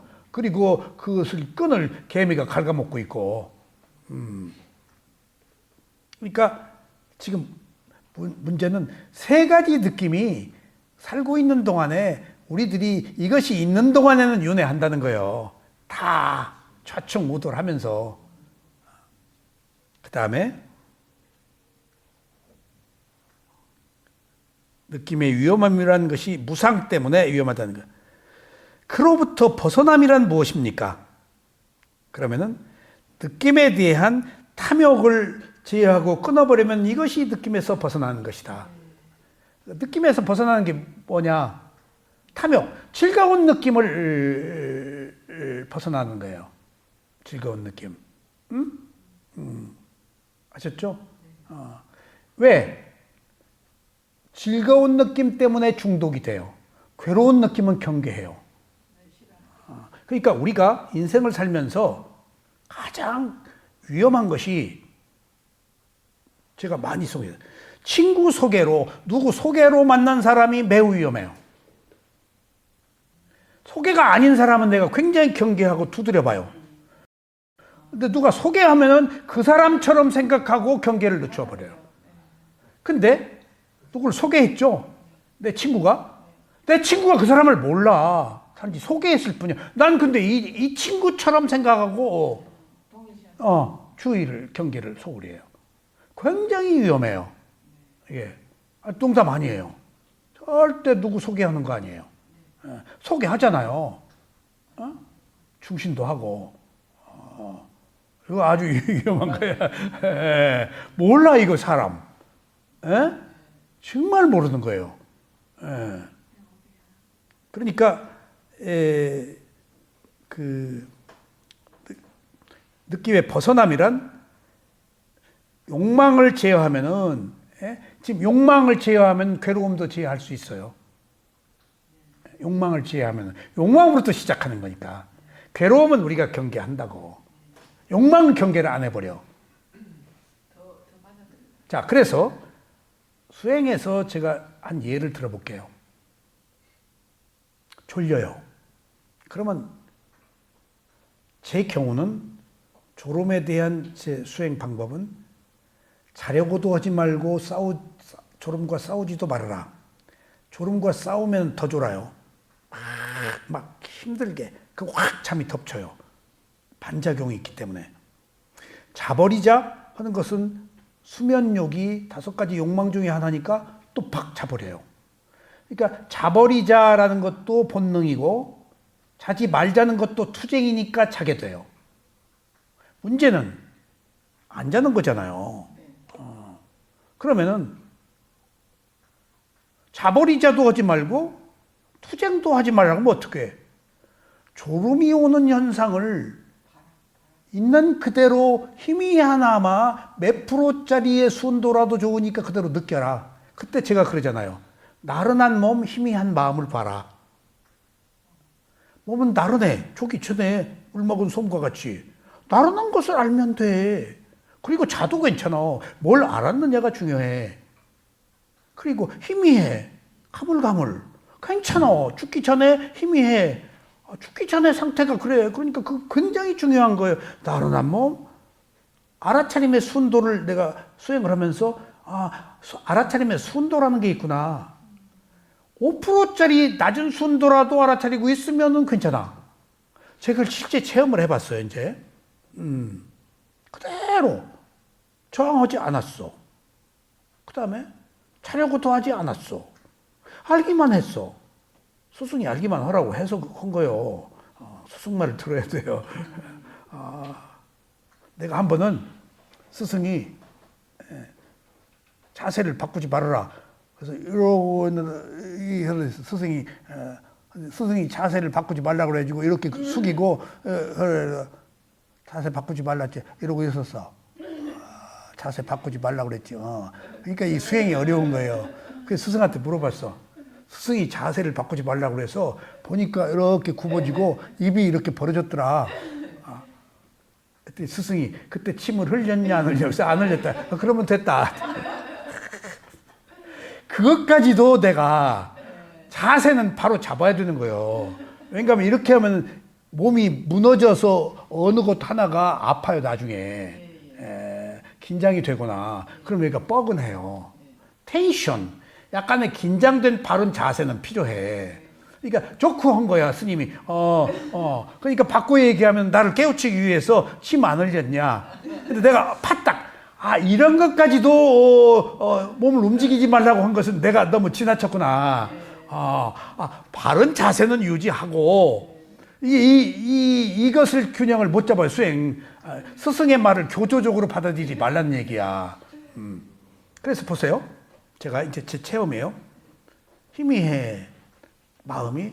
몸은 다르네. 그러면서 알아차림이 이렇게 가물가물해도 내가 안 놓치고 있었어. 이때요. 깜빡깜빡해요. 깜빡깜빡한다는 것이 주석서에 나와요. 수행을 한 경험이 있는 사람들이 깜빡깜빡한다. 졸음 직전에. 왜냐면은 알아차림이 약해지면은 집중이 강해지는 거야. 노력이 약해지는 거야. 그러니까 수행은 노력, 알아차림, 집중 3가지를 수행하는 거거든. 근데 집중이 강해지면 알아차림도 약해지고 노력도 약해져. 잠을 잔다는 것은 집중이 다 잡아먹을 뿐인 거야. 근데 알아차림이 집중한테 다 안 잡아먹었어. 노력이 조금 남았어. 그러면은 조금 지금 의식이 남아 있는 거야. 그러면은 알아차림이 지금 집중에 안 잡혀먹으려고 깜빡깜빡 지금 자기 그 자리를 완전히 안 잃어버리려고 깜빡깜빡 하는 거야. 주석서에서 내가 그걸 읽었다니까. 수행이. 그러니까 이게 주석서에서 이런 얘기를 누가 해. 있으니까 이거 내가 경험했는데 이게 이거구나 아는 거예요. 그게 지금 완전히 깜빡 안 자려고 깜빡하는 거예요. 잘 때는 안 깜빡하잖아요. 그냥 자버리지. 안 자려는 의식이 남아있기 때문에. 그래서 그대로 유지하고 있었어. 응? 그리고 나서 그대로 나른한 몸, 희미한 마음, 그대로. 몸은 물질이고 정신도 볼 수 있고 몸도 볼 수 있으니까 희미한데, 그러고 이렇게 보고 있는데 졸음에 떨어지지 않고 비가 그치고 화들짝 구름이 걷히고 햇빛이 짱 하듯이 모든 것이 맑고 투명하게 쫙 개는 거야. 잠이 세상에 놓치지 않고 있었기 때문에. 그러니까 그때 환희심이 얼마나, 이야, 이거 이렇게 잠을 극복할 수 있구나. 화들짝. 다 잠 때문에 고민이거든. 형 사리불 목련존자 부처님 얘기 들어보면 잠에 대한 얘기가 많어. 막 귀 잡아당겨라, 뭐 떠라, 눈을 부릅 떠라, 막 꼬집어라, 별 얘기가 다 나와요. 세수해라, 뭐 미얀마 우리 스승은 가 세수해라, 밝은 데 나가라. 그래서 컴컴한 데 서지 말라. 촛불이라도 켜놔라. 컴컴한 데면 자버리니까. 잠에 대한 이야기가 많아요. 자면 끝이니까. 자면 땡 끝이잖아요. 근데 광명 찾은 거예요. 그리고 나서 제 얘기예요. 나중에 한참 있다가 딱 자다가 깼어. 쨍 했는데 내가 언제 잤지? 아까는 졸음이 오는 과정을 면밀하게 알아차려서 쨍 했는데 쨍 한 뒤에 언제 잤는지를 몰라버렸어. 거기서 즐거움이 가지고 오는 폐해를 내가 느꼈어요. 즐거움이지. 그러니까 알아차림을 놓아버려. 그것이 지금 상도동 이 여사님이 남편 만날 때 큐피드의 화살에 맞아가지고 뿅 한 거예요. 그냥 다 아름다워 보이는 거예요, 이 남자가. 예? 그러니까 애들도 연애할 때 가만히 보면은 자꾸 딸이 있을 때 그 남자 얘기를 자꾸 하면 이것이 좋아하고 있는 거예요, 이제. 뭔가 자꾸 그 얘기 꺼내거든. 나도 그런 적이 있어요. 자꾸, 나는 모르지. 근데 너 그 여자 좋아하는구나. 그래서 아니, 아직 몰라. 근데 너 만나면 지금 집에 오면 그 여자만 얘기한다. 내가 그랬어? 겉으로는 아닌 척하지만 좋아하고 있었던 거예요. 거기서 내가 좋아하는 것이 큐피드의 화살을 맞은 것처럼 유효한 것이다. 그러니까 탐욕이 가장 큰 문제구나. 탐욕 때문에. 탐욕이 즐거움이라서 우리가 그 소위 말하면 달콤함에 빠져서 꿀 속에 빠진 개미처럼 죽는 거예요. 그게 중독이에요. 큐피드의 화살이고. 그래서 여기서 그 즐거운 느낌으로부터 벗어나는 것은 좋아하지 말라는 거예요. 좋아하네? 라고 알으면 경계가 된다는 게. 그것을 내가 아까 잠에서 그런 경우를 한 번 경험한 게 아니고 두세 번 경험을 했어요. 좋았다가 확 언제 잤는지 몰라. 아까는 잤는지를 다 알아서 깨놨는데. 그러니까 그때 내가 느낀 것이 감각적 욕망. 거기선 알아채림을 놓아버리고 큐피드의 화살을 맞았구나. 그냥 내가 다 놓아버린 거야. 기쁨에 떠 있었는 거야. 그러면 위험에 빠져요. 그럼 뇌물을 받고 부정한 거래를 해요. 그 분별력이 없어져 버려요. 분별력이 없어져 버려요. 그거 괜찮을 것 같아요. 괴로워야 경계로지. 하면 괜찮아요. 다 자기중심적으로 생각하기 마련이야. 그러니까 그 위험해요. 멀쩡한 사람이 당하는 것이 거기 즐거움에 환상에 빠져서 경계가 느슨해진 거예요. 범인은 즐거움이에요. 아셨죠? 예. 자, 그러면 이제 그쳤어요. 그러니까 즐거움의 일어남이 무엇입니까? 세 가지다.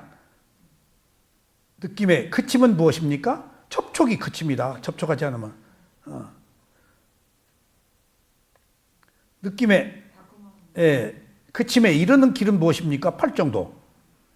그 다음에 느낌의 달콤함. 그것은 즐거운 느낌. 느낌의 위험, 그것은 괴로운 느낌. 차사로니까. 그리고 느낌에 대한 벗어남이란 탐욕을 경계하는 것이다. 끊어버리면. 자, 여기까지가 느낌에 대한 개요예요. 자, 그럼 다음에 이제 수행이에요. 느낌에 대한 개요를 설명했어요. 이제 수행으로 넘어가요. 느낌에 대한 이론적 배경을 설명한 거예요. 이제 수행으로 넘어가요. 비구들이요. 이제 진짜 개정애를 닦아야지 팔정도를 접촉을 끊으려면은 이제 그 얘기가 나오는 거예요. 더 나아가 나는 개행, 모든 행위의 순차적 그침에 대해서도 설했다. 단계적 과정의 지혜야, 순차적 그침이. 초선에 들면 말이 그친다. 여기서 제가 거듭 말씀드렸죠. 초선에 들어가면은 그친다가 사라짐이야. 말을 잘해, 말이 없어져 버려. 초선에 들어가면.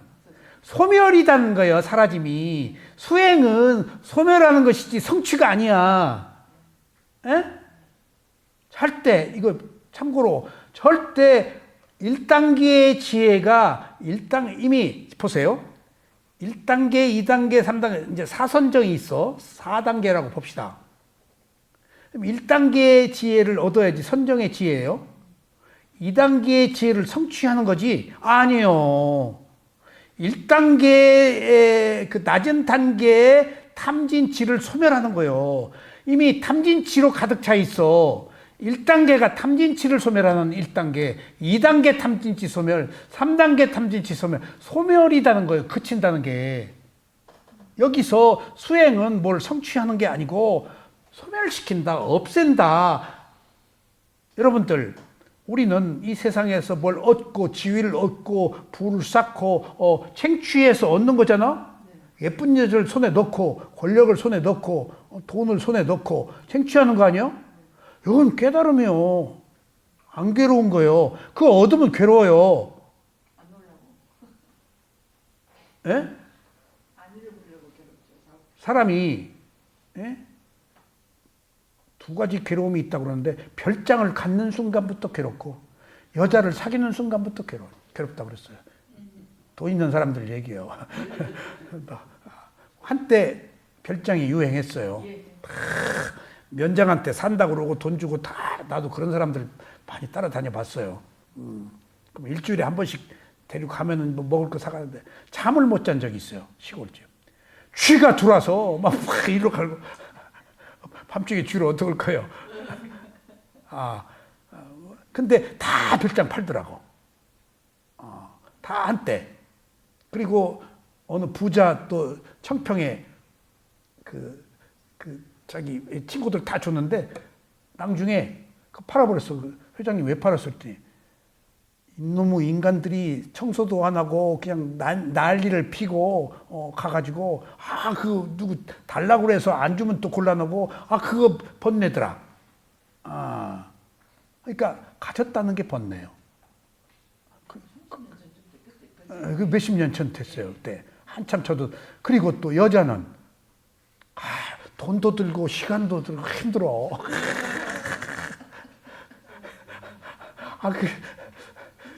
그래서 목 조르고 별짓을 다 해. 이제 천신이 악마로 변하는 거에 이제 소유니까 사랑은 독점하려고 그러니까. 다 몰라서 그렇지. 그러니까 지금 여기서 우리가 뭘 성취하는 것이 지금 지상 목표인데 깨달음의 세계에서는 소멸이라는 거예요.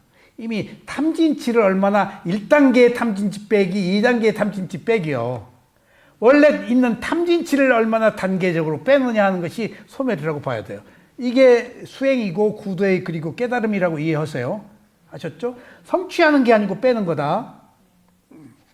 그러면은 초선에 들어가서 말이 빠진 거예요. 이 선에 들면 겨냥하고 숙고하는 것, 사유가 빠진 거예요. 사유가 빠진 거예요. 3선에 들면 희열, 삐띠, 이게 그게 안 생기는 거예요. 여러분들 희열이 왔을 때, 희열에 보면 자꾸 희열이 나와요. 근데 왜 나왔는지 그 희열이요. 오아시스를 발견한 것하고 같아요. 수카, 행복은 오아시스 물을 먹는 거고, 몸이 바늘 돋고 부들부들 떨리고 하는데, 몸과 마음이 법을 보아서 기쁨에 차 있으면은 몸에서 푹 뜨기도 하고 이동하고 바늘처럼 솟기도 하고 이렇게 순간 이동이 삐띠예요. 희열. 5가지 희열이 있어요. 공중 떠서 붕 이동하는 것도 삐띠 희열이에요. 그게 마음이 집중이 된 상태에서 몸으로 나타나는 현상을 삐띠 희열이라고 그래요. 행복하고 달라요. 행복. 그 뒤에 삐띠 뒤에 수카 행복이 있어요. 아셨죠? 그러니까 삼선에 들어가면은 희열이 생기는 것처럼 돼 있잖아. 없어져야 돼. 예. 희열을 느끼는 게 아니고 희열이 있다가 없어져야 돼. 여기 사라져야 돼. 아셨죠?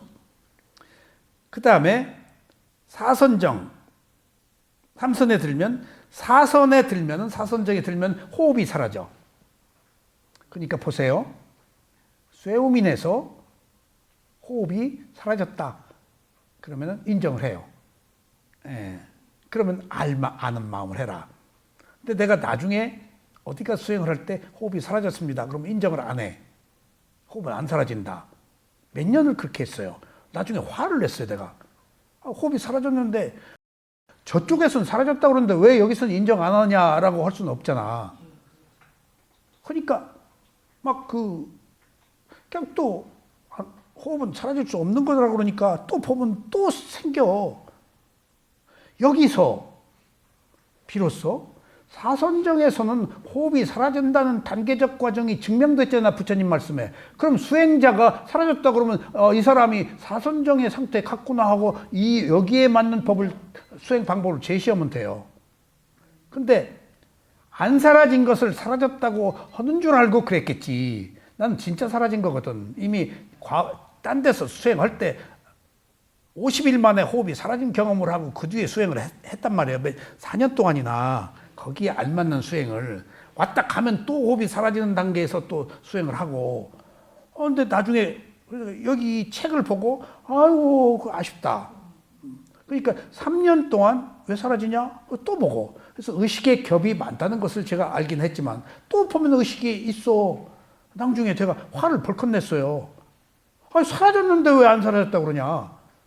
그러니까 사야도가 헐끔 나를 보시더니 그때서야 인정을 하는 거예요. 산길 해 뜨는 거 돌아올 때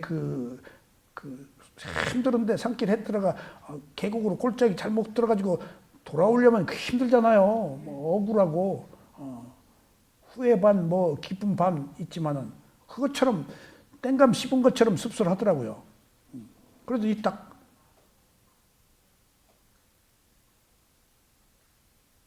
아는 마음을 알아차리라 그래서 내가 딱 아는 마음을 어떻게 알아챕니까? 너무나 오랫동안 그 말이 듣고 싶었어.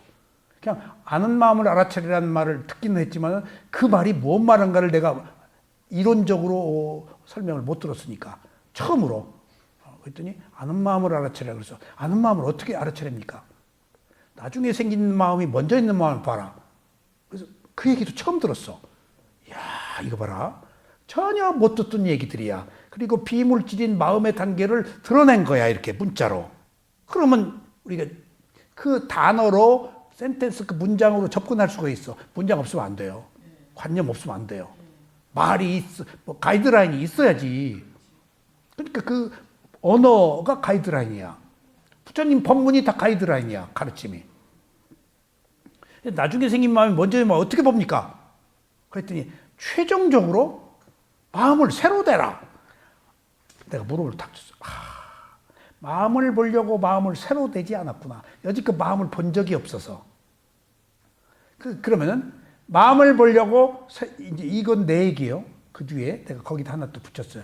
마음을 보려고 마음을 새로 내지 않은 것은 왜 그랬어요?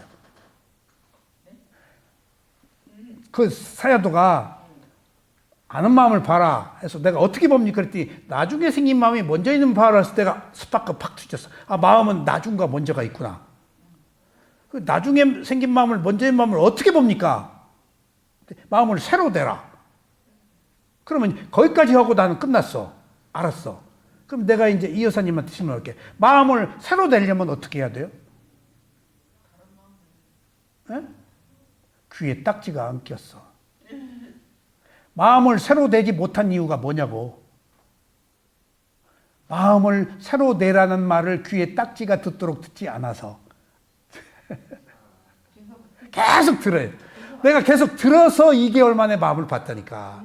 마음 봐라, 마음 봐라. 보려는 의도가 안 일어나. 마음을 본 적이 없기 때문에. 비물질이고 몸은 자꾸 보려고 그래. 느낌도. 마음은 비물질이잖아. 허공 보는 것도 같아. 이 손, 이 안에 공기가 있잖아. 공기가 물질이에요. 안 들었다고 생각하는데 이 안에 공기 들어있는 거예요. 비물질이.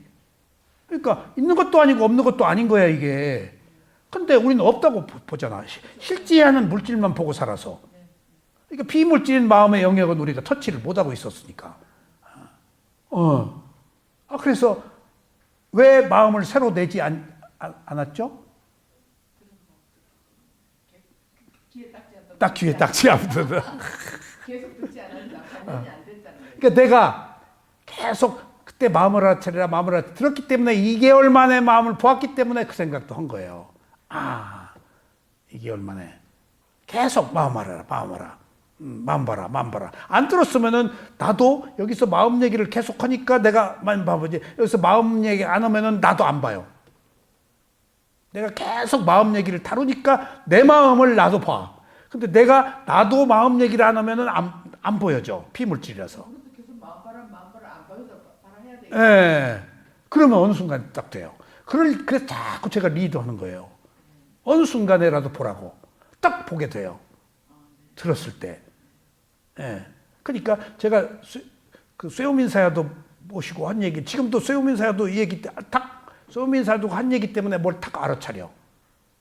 10몇 년 전에 모셨던 분인데 그 얘기를 지금도 기억하고 딱 돌아와 버려. 그 말 속에. 예. 들어야 돼. 들어야 돼. 그래서 이제 사선에 들면 입체, 호흡이 사라진다. 아셨죠? 그 다음에 공무변처, 물질에 대한 인식이 사라지고 식무변처,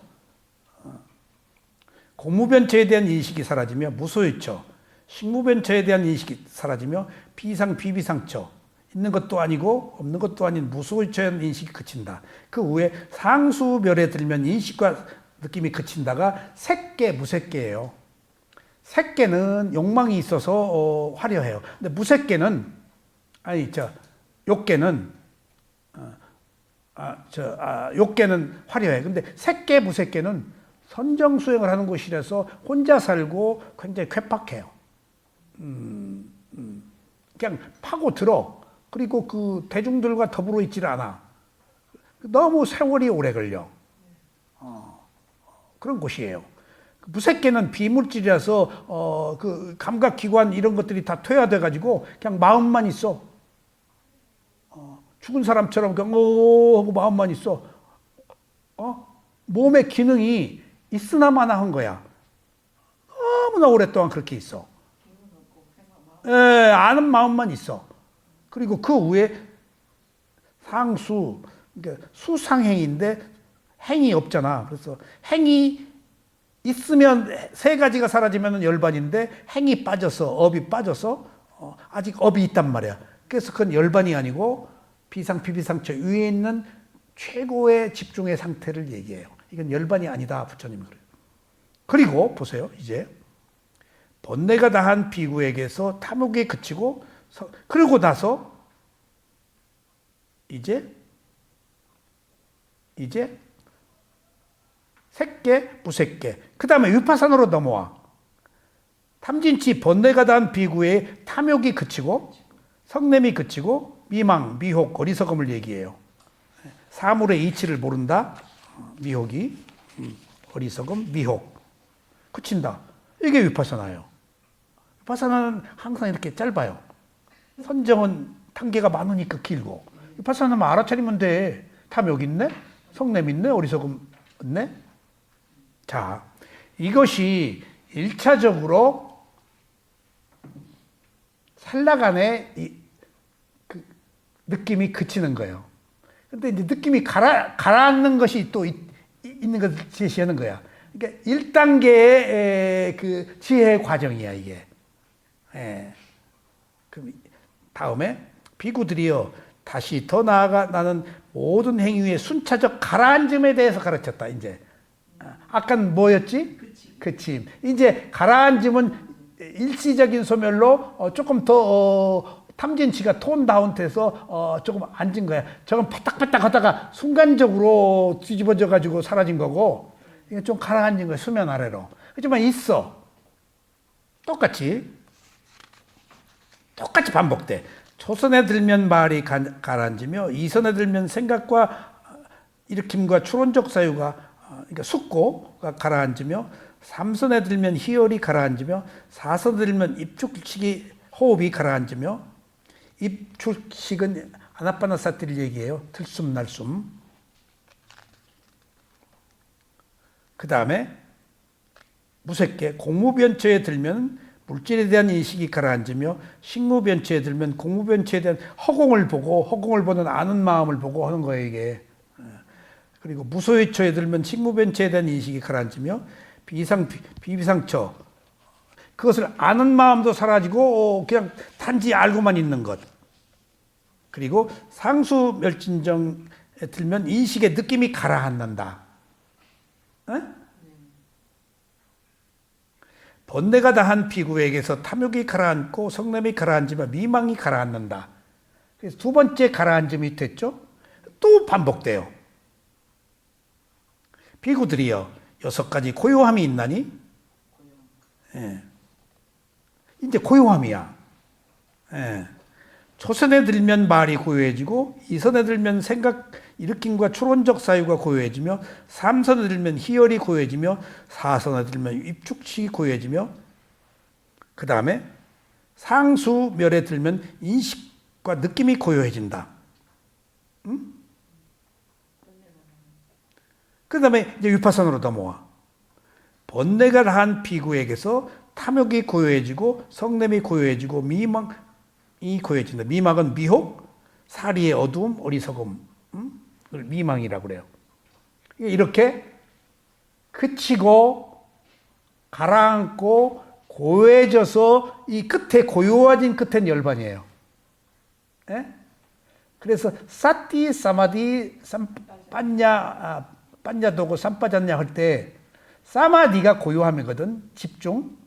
고요함 뒤에 지혜가 와요. 그래서 여기는 무상고무와의 지혜를 성숙시키는 최종적 단계이다. 그래서 이때 지금 열반 얘기는 여기 안 넣었어요. 이렇게 해서 어리석음이 사라지는 게, 미혹이 사라지는 게 열반이에요. 예? 집착이 무상고무화로. 근데 무상고무화 여기다 안 넣잖아요. 잘 안 넣으세요, 부처님이. 법은 어렵잖아요.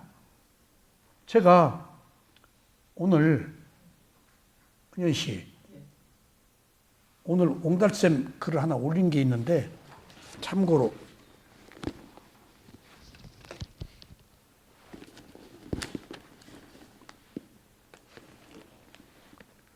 불교가 한번 통해서 한국에 들어왔잖아요.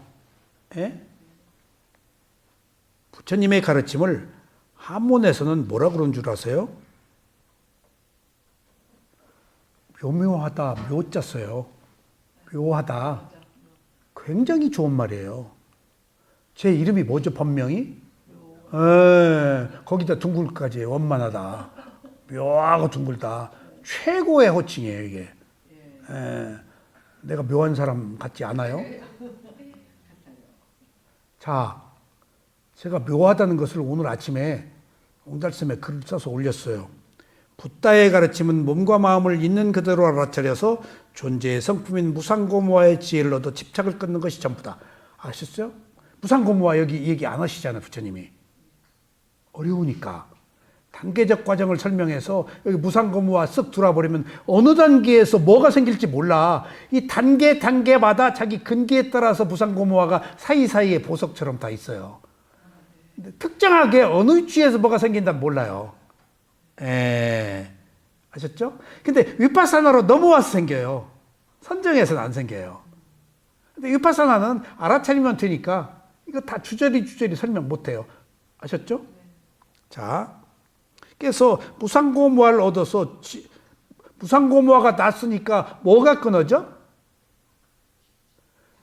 집착이 끊어진다가 탐진치가 다 끊어지는 거예요. 집착이 끊어진다요. 아셨죠? 탐진치를 집착하고 있다고요. 집착이 끊어지면 탐진치가 다 끊어져요. 아셨죠? 이것이 괴로움을 해결하는 유일한 길이다. 오직 이 길에서만 최상의 행복을 얻는다. 붓다의 가르침은 싫지 않은 진실을 알아차리기 때문에 전혀 신비롭지 않다. 딱 까놓고 있는 그대로 보는데 신비할 것이 없어. 아까 내가 그랬잖아요. 우리 가족의 몸을 딱 보는데 뭐 새끼 몸, 누구 몸 아름답게 어떻다, 말랐다, 살쪘다. 그리고 그 몸에 대해서 집착하는 마음으로 하는데 딱 보니까 몸이 도구야. 몸이 도구네. 마음이 머무는 곳이야. 그리고 살기 위한 어떤 수단이야. 몸이 전부가 아니야. 도구야. 도구를 가지고 그냥 막 중요한 신주단지 모시던데 도구야. 잘 닦아서 쓰면 돼. 물질이 내 몸이 도구 이상의 의미가 있어? 내 마음이 머무는 것이고 내 마음을 실천하기 위해서 사용하는 도구야. 먹고 자고 입고 살기 위한 그게 딱 그래서 물질이구나 하는 새로운 시각을 내가 가졌단 말이에요.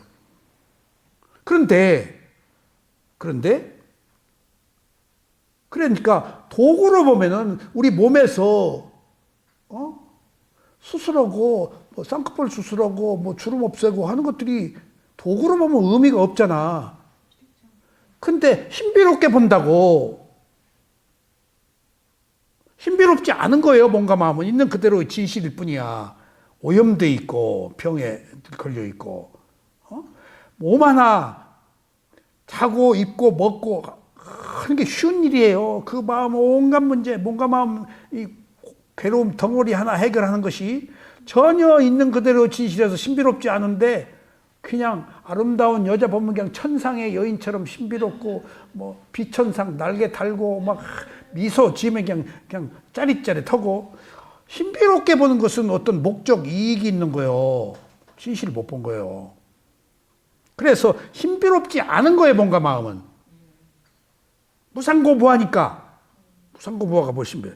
하지만 보통 사람들은 있는 그대로의 진실을 보지 못해서 이해하기 어려운 불가사의한 것이라거나 묘하다가 불가사의한 거예요. 초자연적인 현상으로 판단한다. 신의 피조물 천사 같아.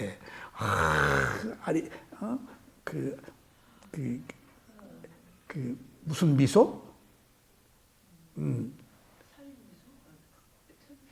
아니 모나리자의 미소. 모나리자도 몰라. 그러니까 다 초인조 신격화해서 꾸며서. 하지만 보통 사람들은 있는 그대로의 진실을 보지 못해서 이해하기 어려운 불가사의한 것이라 뭔가 마음을 초자연적인 현상으로 판단한다. 특히 내가 있다고 알고 살아온 사람에게는 내가 무아라는 법, 무상고 무아라고 그랬잖아. 법은 결코 받아들이기 어려운 법이다. 언감생심. 그래서 진리를 모르는 사람은 붓다의 가르침을 받아들일 때 묘하다. 부처님 말씀인지 부정은 못하고 알지도 못하겠고 안개 속에 있다. 묘묘하다. 알듯 말듯. 그것이 굉장히 적절한 표현이에요. 묘하다. 신비스럽다. 불가사의하다. 근데 사실은 하나도 안 신비스러워. 무상고부하라서. 내 것도 아니고 있는 그대로 보면은. 근데 우리가 내 주관적 견해로 보니까 각색해서 미화한 거야.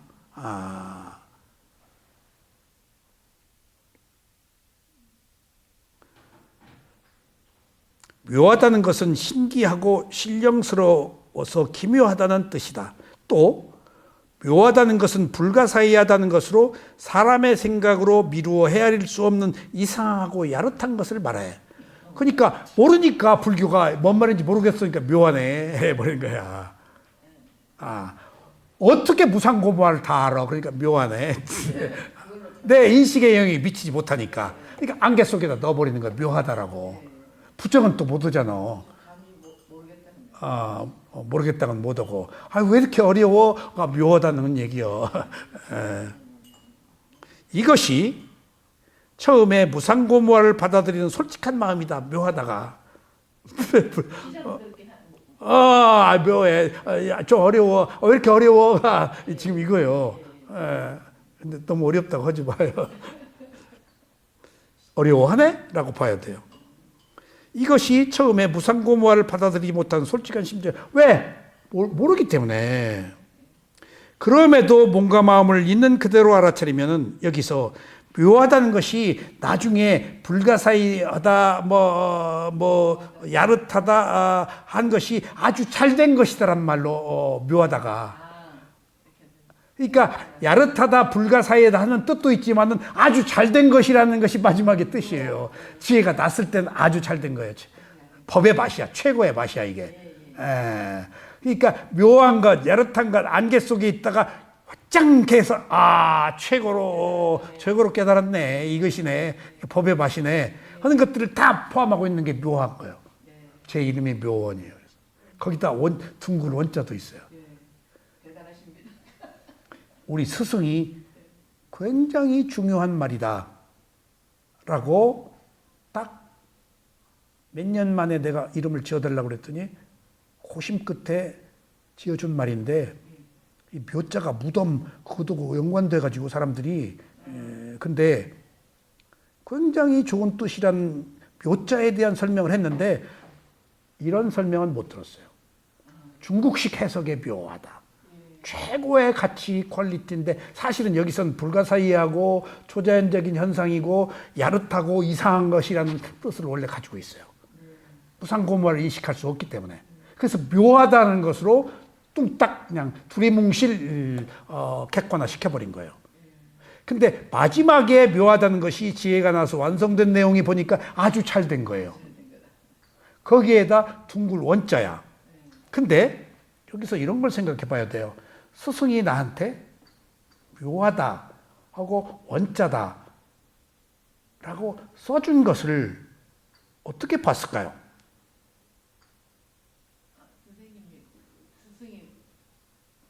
절 이름을 써줬어요. 내 약점을 커버해 준 거예요. 내가 재기가 넘치잖아요. 스파크 축이잖아요. 그럼 원만하지 못할 수가 있어요. 이름 지어주는 것은 바꾸어 얘기하면은 부족한 부분을 채워주는 거예요. 그러니까 찬양하고 예찬하고 존경받고 한 사람들은 그게 난 줄 알고 방자해지거든요. 원만해지란 얘기는 제가 세승박덕하니까 너 덕사라 그 얘기예요. 제가 날카롭잖아요. 너 날카롭게 보지 말아라. 두리뭉실 알고도 모른 척 해라. 그런 의미예요 이게. 이름을 붙여줬다는 것은 훌륭한 스승들은 약점을 커버해주는 이름을 붙여줘요. 이게 농담 아니에요. 그래서 그런 쪽에 사주 보면 나오잖아요. 뭐가 재승박덕하다 해서 재기 때문에 내가 좌충우돌하고 여기 저기 막 추구하고 살았잖아요. 재기가 넘쳐서 그런 거예요. 끊임없이 뭘 추구했어. 두루뭉실 원만하게 살아라. 지금 일로 오라 그 말이에요. 지금 불교로 오라. 원만해져서 일로 온 것이, 그렇지 않았으면 뭔가 쑤시고 송곳처럼 찾아다녔을 거야 아직도. 끝내고 와라. 원만하게. 그러니까 제가 자화자찬으로 잘나서 쓴 게 아니고 내 약점을 스승이 보시고 사주팔자 다 보셨겠죠. 생일생시를 다 드렸으니까. 한국 최고의 스승이세요. 이런 쪽에 유불선을 다 하신 스승인데 딱 주면서 굉장히 좋은 뜻이다.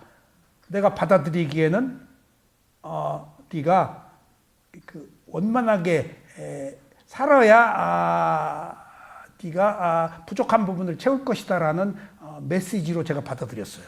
스승한테는 그런 얘기 안 하셨지만은 딱 사람 볼 때 찍잖아요, 뭐가. 문제를 찍잖아요.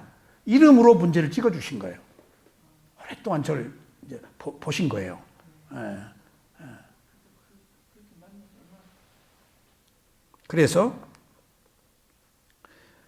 그럼에도 불구하고 묘해도 몸과 마음을 있는 그대로 알아차리면 묘하다는 것은 아주 잘된 것이라는 진리로 바뀐다. 나 국어 사전 보고 다 쓴 거예요. 마지막에 묘하다가 아주 잘된 것이라고 써 있어. 이게 지혜가 나서 최고, 법의 맛이 최고라. 여기 다 불가사의어다, 야르토다인데 아주 잘된 거라고 그래서 이게 안개 속에서 햇빛 났네. 예. 묘해서 알기 어려운 신비로운 것을 진리로 바꾸는 것이 바로 위파사나 수행이다라고 내가 끝냈어요. 아셨죠? 그러니까 오늘 부처님의 말씀이 느낌에 관한 어떤 개요, 그리고 느낌이 그치는 것과 가라앉는 것과 고요함으로 단계적으로 사라진다는 것, 그리고 매 단계마다 색계 선정, 무색계 선정, 위파사나 선정. 색계 선정, 욕계는 선정이 없어요. 수행이 즐거움만 있기 때문에. 그러니까 매 단계마다 세 가지 수행을 부처님이 다 망라해서 설명한 것은 수행이라는 것은 단계적 과정이 있다. 그러니까 근기에 따라서 우리가 하다가 보면 이 중에 어느 수행을 어떻게 해서 빡 튈지는 몰라요. 빨리. 근데 일반적으로 수행의 스텝이 이렇다. 근데 여기에는 사람의 근기와 스승에 따라서 가르침은 약간 달라질 수 있다. 아셨죠? 이게 어떤 총론적 수행의 전부를 부처님께 설명한 거예요. 그리고 색계, 무색계 뒤에 마지막에 위파사나 수행이 반드시 여기를 안 거치면 안 돼요. 색계, 무색계를, 그러니까 색계, 무색계를 안 거치고 위파사나 수행으로도 들어가는데 색계, 무색계는 위파사나 수행이 없으면 안 돼요. 지혜 수행이. 그러니까 반드시 선정과 위파사나가 함께 필요한데 순수 위파사나에서는 선정을 안 하고도 지혜니까 마지막에. 그래서 색계 선정 수행, 무색계 선정 수행 반드시 뒤에 위파사나라는 것이 필요하다. 근데 우리나라에 안 들어왔다 이게. 1988년도에 2500년 만에 처음 들어왔다. 근데 기록은 천태지관법이라고 관법이 들어왔다. 근데 큰 적이 없어요. 옛날에 들어왔을 거예요 아마. 지관법이 지가 사마타, 관이 위파사나거든요. 관한다, 마음으로 본다, 통찰한다, 꿰뚫어서 본다, 내관적 지혜. 그래서 관찰, 관은 마음으로 본다는데 지혜를 의미해요. 천태종이 중국에 들어와서 중국이 선정수행과 위파사나 수행이 있었겠죠? 근데 우리나라 이조 때 없어져 버린 것 같아요. 관법 수행이. 수유 배벌 정책으로. 끊어져 버렸어. 계율도, 선사도, 수행도. 새로 찾아낸 거예요. 어느 의미로는. 정말. 그런 과정을 이제 우리가 큰 시각에서 놓고 보면은 결국은 우리가 몰라는 위파사나는 남방불교, 상좌불교의 독단적 교리가 아니고 몸과 마음을 알아채는 지혜를 얻는 수행이기 때문에 어느 특정한 계통의 어느 특정한 사람들, 어느 특정한 종교 교단의 수행이 아니고 모든 인류가 괴로움을 해결하는 데 필수적인 과정이다 이건. 지혜를 얻는 과정이니까. 그게 무상고무하다. 여기에 어느 종파다, 어느 종교다, 어느 지역이다라는 것은 의미가 없다. 모든 인류에게 적어도 인간이 가야 될 길이라면 반드시 이 길을 가야 된다. 하는 것이 오늘 제가 말씀드린 마지막 내용입니다. 자, 감사합니다.